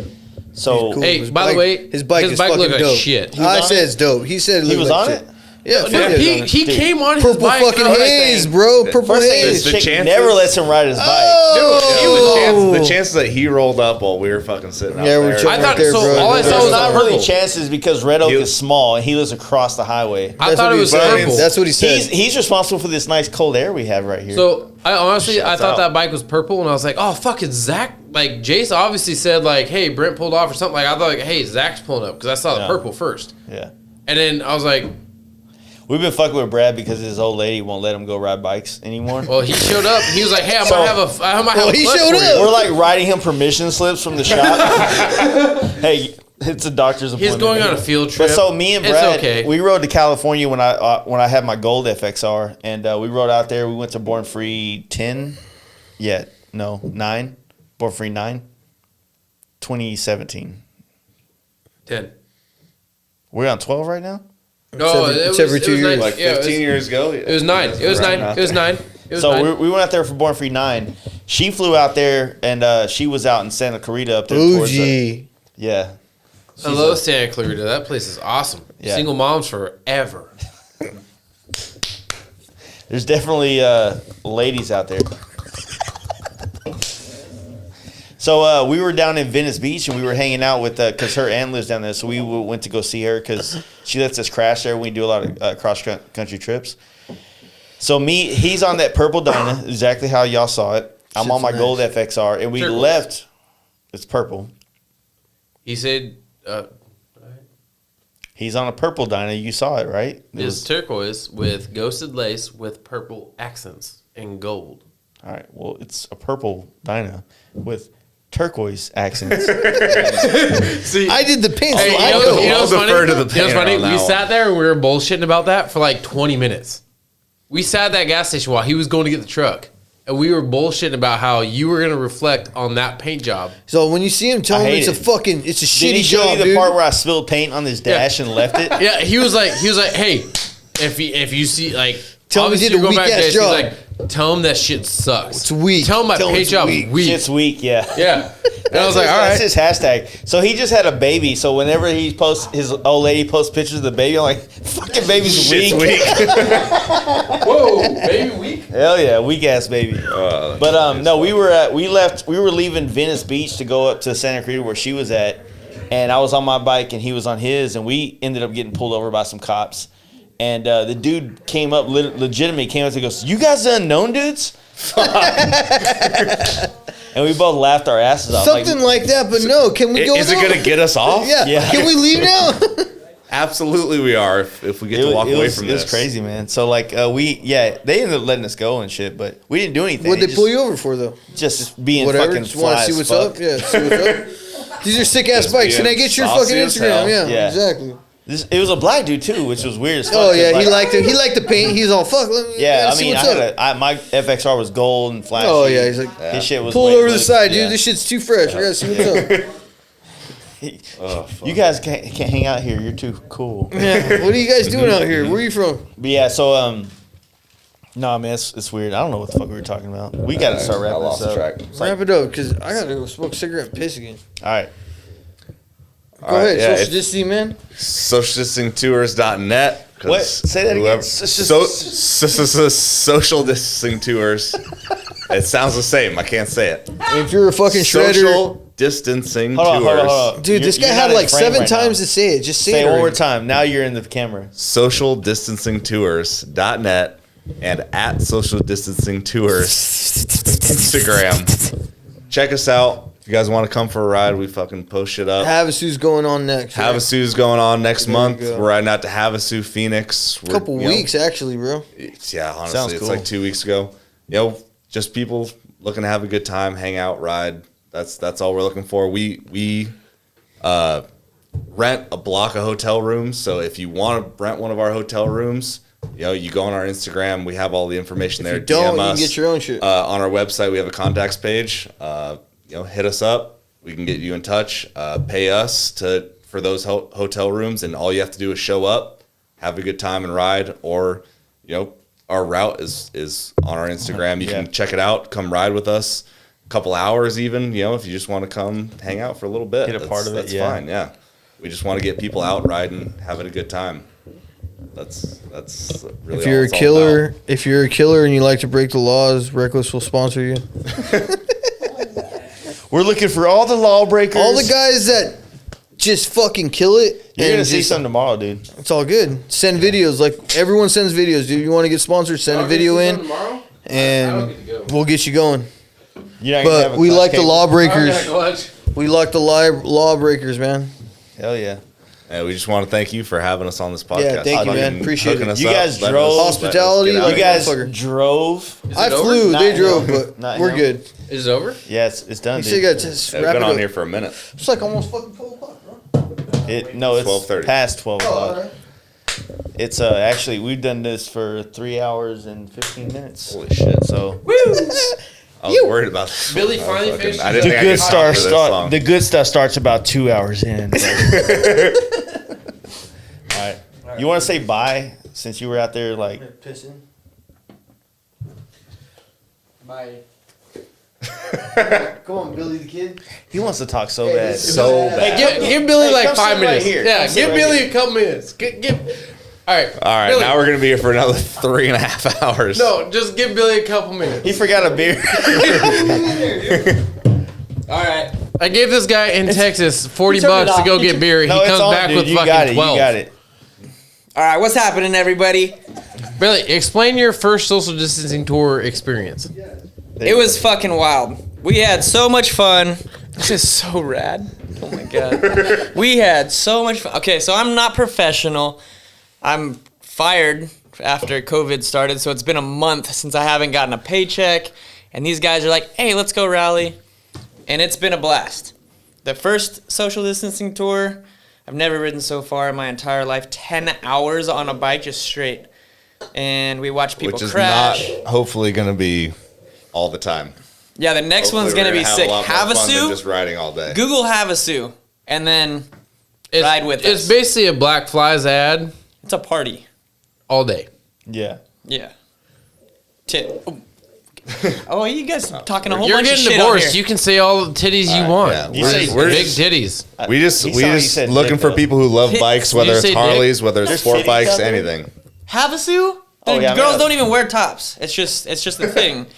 And then they see motorcycles. I'm trying to learn wheelies. I might die before we get to Havasu, but this guy's taking all the women because he's banging wheelies. I'm like, oh, I'm gonna do that. Last time I flew off the road. Come on, dude. It's like a whole big Dudes deal. doing willies bang dudes, man. Come on. You heard this? Whoa! Yeah, I know. They You met look at a his fucking smile when you dog said that. park. It's wild. Oh, dark Gay dog. as fuck. Gay as fuck. It's gonna be a good time. Everybody's gay once. Wow. Yo, think- I gotta I hate think a by little bit. this next ride we're gonna have at least 50 heads. Last time we had like 8. It was fucking cool. No, though. but like seriously, on It's a that good note, time. man, like don't ever like to me like those 8 dudes or those 8 people, And women.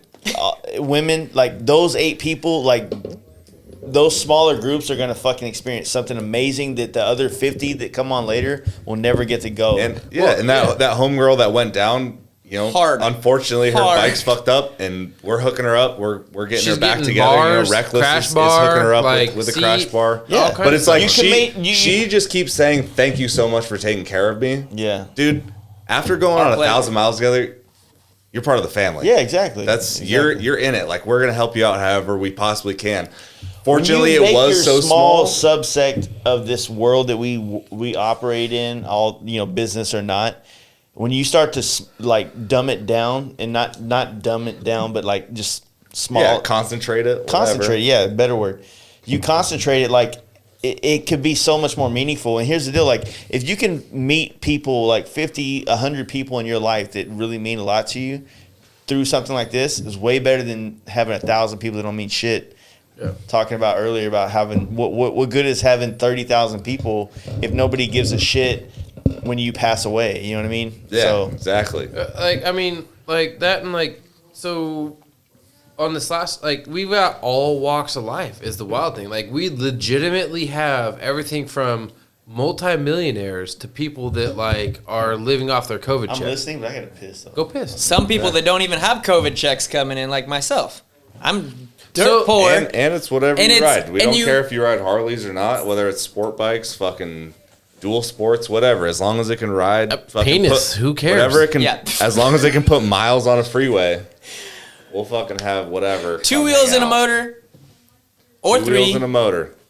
3 wheels and a motor, yeah, that's cool too. I mean, if you got a gotta ride tri-glide three and you wheels want to and a come motor, out and that's run it, fucking run it. Fine. And what's tight is We no just one wanna get out judges. there. Like, except on me. You can punk me all day. No, like, I mean, take we that shit. have all walks of life. Like, I mean, people that like, hey, you know, I'm not in the club world, or hey, I live in a remote area, or, you know, I honestly don't know where I'm at, but I just want to ride my bike and have fun. And then Well, I didn't even know whether you you- guys very well. And then we went on that ride, and now we're like brothers. Well, It's rad. just you kind of fucking- knew, like, hey, fuck, it's Cookie's like basically big cousin. He's gonna fuck me up. That's like, true. Like, And you've been calling him Cookie this whole time. His Instagram, since you guys have been talking about that shit, at Skylar Rose _ 760.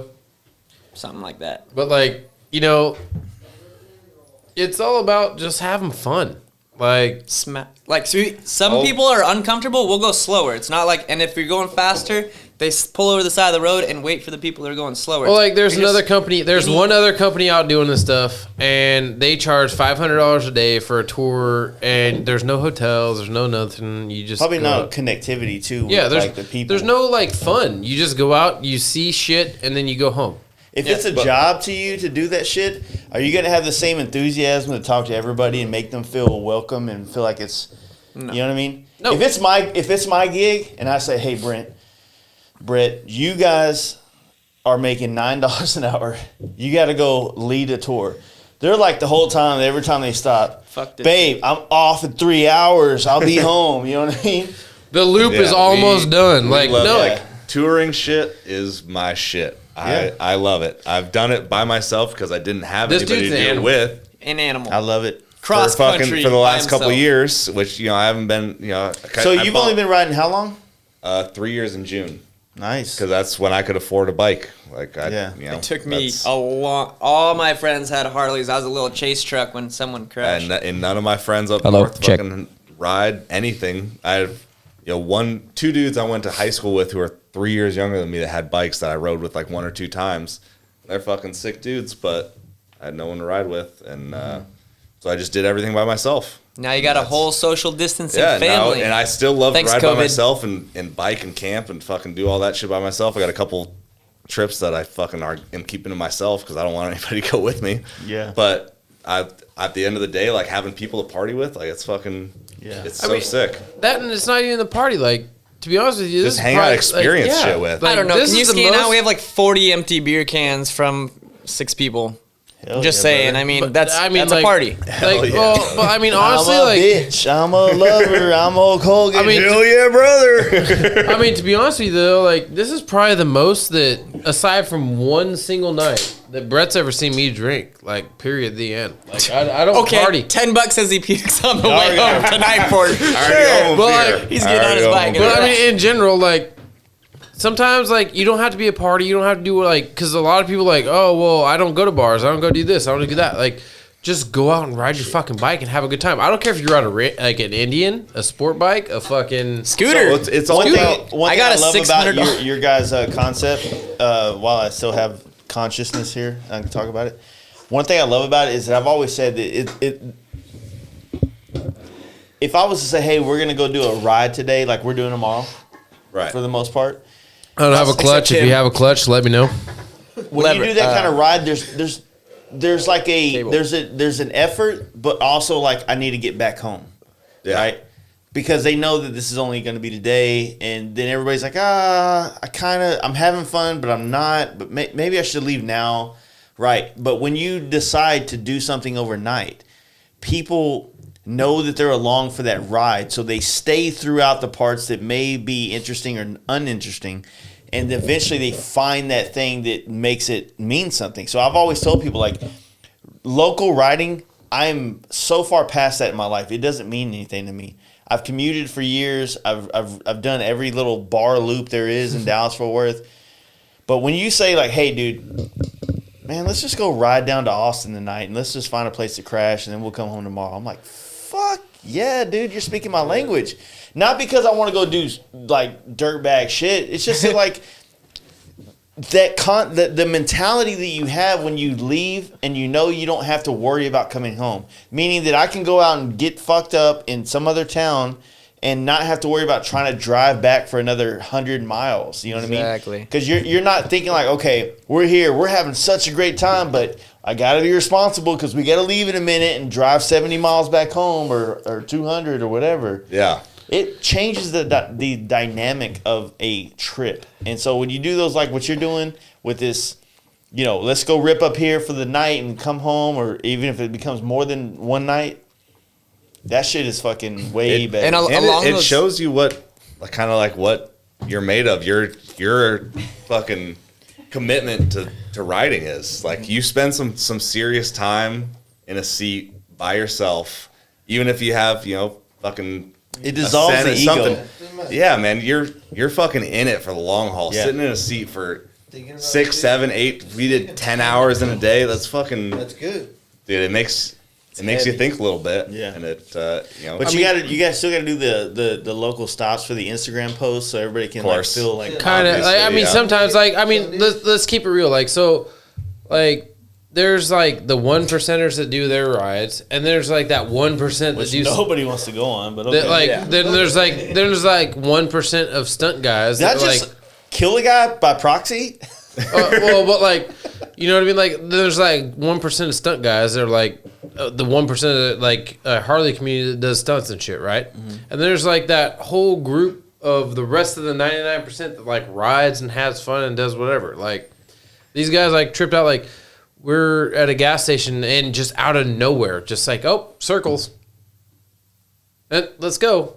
Mm-hmm. Like, but like that wasn't the whole point of the trip. It wasn't. Yeah, it wasn't about doing tricks or nothing like that. Like, we weren't even worried about that. That's like, you can do all the tricks in the world, but at the end of the day, can you ride your bike? Can you have fun? Can you enjoy the trip? We're trying to do the whole thing that, like, the whole industry is trying to sell. You know, the Harley Davidson is trying to sell the dream of going on these rides, going to shows, going to all this stuff, which a lot of people don't do. They don't have maybe the imagination to do. Maybe they don't just think that they can do it. And we're trying to, you know, maybe show them that they can. We're planning it. We're planning a trip, a route, so you don't have to plan it. It's, you know, it's already planned. You're going to put miles on that note, like, I know what you mean, because I've had to, I plan trips and I take people on bigger, you know, 2-week trips, you know, and those have to be super small because you can't really logistically get hotel rooms and campsites for 20 people. You know what I mean? You can. Social distancing tour? No, we did it for 2 nights. If you do, when you 1,000 miles, 2 nights, we did it. The thing about like campsites is, like, most campsites, you know, they want to charge you per tent and 4 people per tent. But you're like, all right, hey, 4 people per tent, that's 8 of us. There's 8 of us here, but we're all sleeping in our own tents. Nope, not allowed. Right. You know what I mean? You have to buy 6 campsites. That ends up being more than a hotel room is for the place. So it gets kind of tricky when you're doing these. Like, so when we do these big trips, we stay in hotels in the places that you want to stay in hotels at, like Vegas, or we'll do Airbnb in LA and San Francisco, but we're going to camp in Big Sur and Monument Valley and in the fucking mountains and on rivers. We're going to camp in the cool places and hotel in the other ones. It's complicated to pull that shit off and then get everybody. And then here's the deal. Some of these trips, we plan them 6 months in advance. We do monthly, hey, $100 a month. Yep. By the time he goes, you don't have to pay for room anymore. That's all covered. You're just paying for gas, food, beer, and Harley shirts if you're doing that thing, right?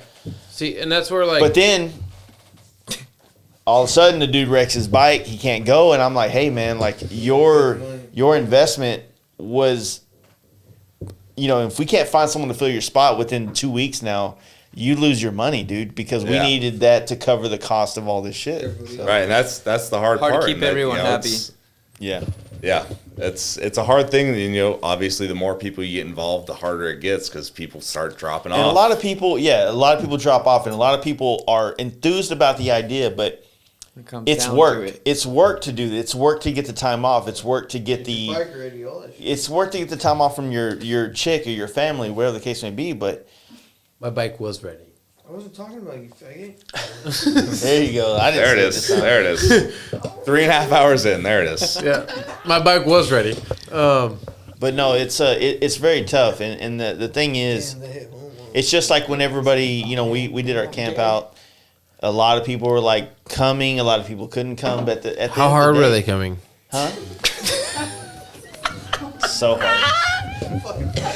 Blowing the curtains back. Oh, you just There was a sound. There was a sound. It's about wave. time to wrap it up. Wrap it up, dude. All right. Yeah, we need to wrap it up. Y'all are nerds. Yeah. All right. Damn it. Is that going to be it? Super Check us awkwardly. out. SocialDistancingTours.net and at Social Distancing Tours on Instagram. Come out. It's a good time. I told you guys that shit was a shit show. So, anyways, I want to thank Wreck Less Manufacturing, Brent Spokane Speed, and Brett from Lucky Dave's, and even Billy there at the end. And my wife, she hung out the whole time, and I don't know if she said much, but it was this whole weekend was badass. So, yeah, give all those dudes a follow. I think they just said all their Instagram handles and their businesses, and really hope you guys enjoyed this podcast. It was a couple of weeks of a delay between the last one I did and this one, and this shit is like when you don't do it for a while, you kind of get out of a groove. So, thanks for checking it out, and if you guys can, man, check out our sponsors. Dream Rides John on Instagram, teamdreamrides.com, Paint Huffer Metal Flake on Instagram, and painthuffer.com, Fast Life 13 for 10% off, Thundermax EFI on Instagram, and shoptmax.com, Lexan Moto on Instagram, and lexan-moto.com, Fast Life for 15% off, SBC Performance, and that's with an underscore in between that, sbcperformance.com, and Fast Life for 10% off your order there as well. Invisivin, INVISIVIN on Instagram, and www.invisivin.com. Fast Life for 15% off.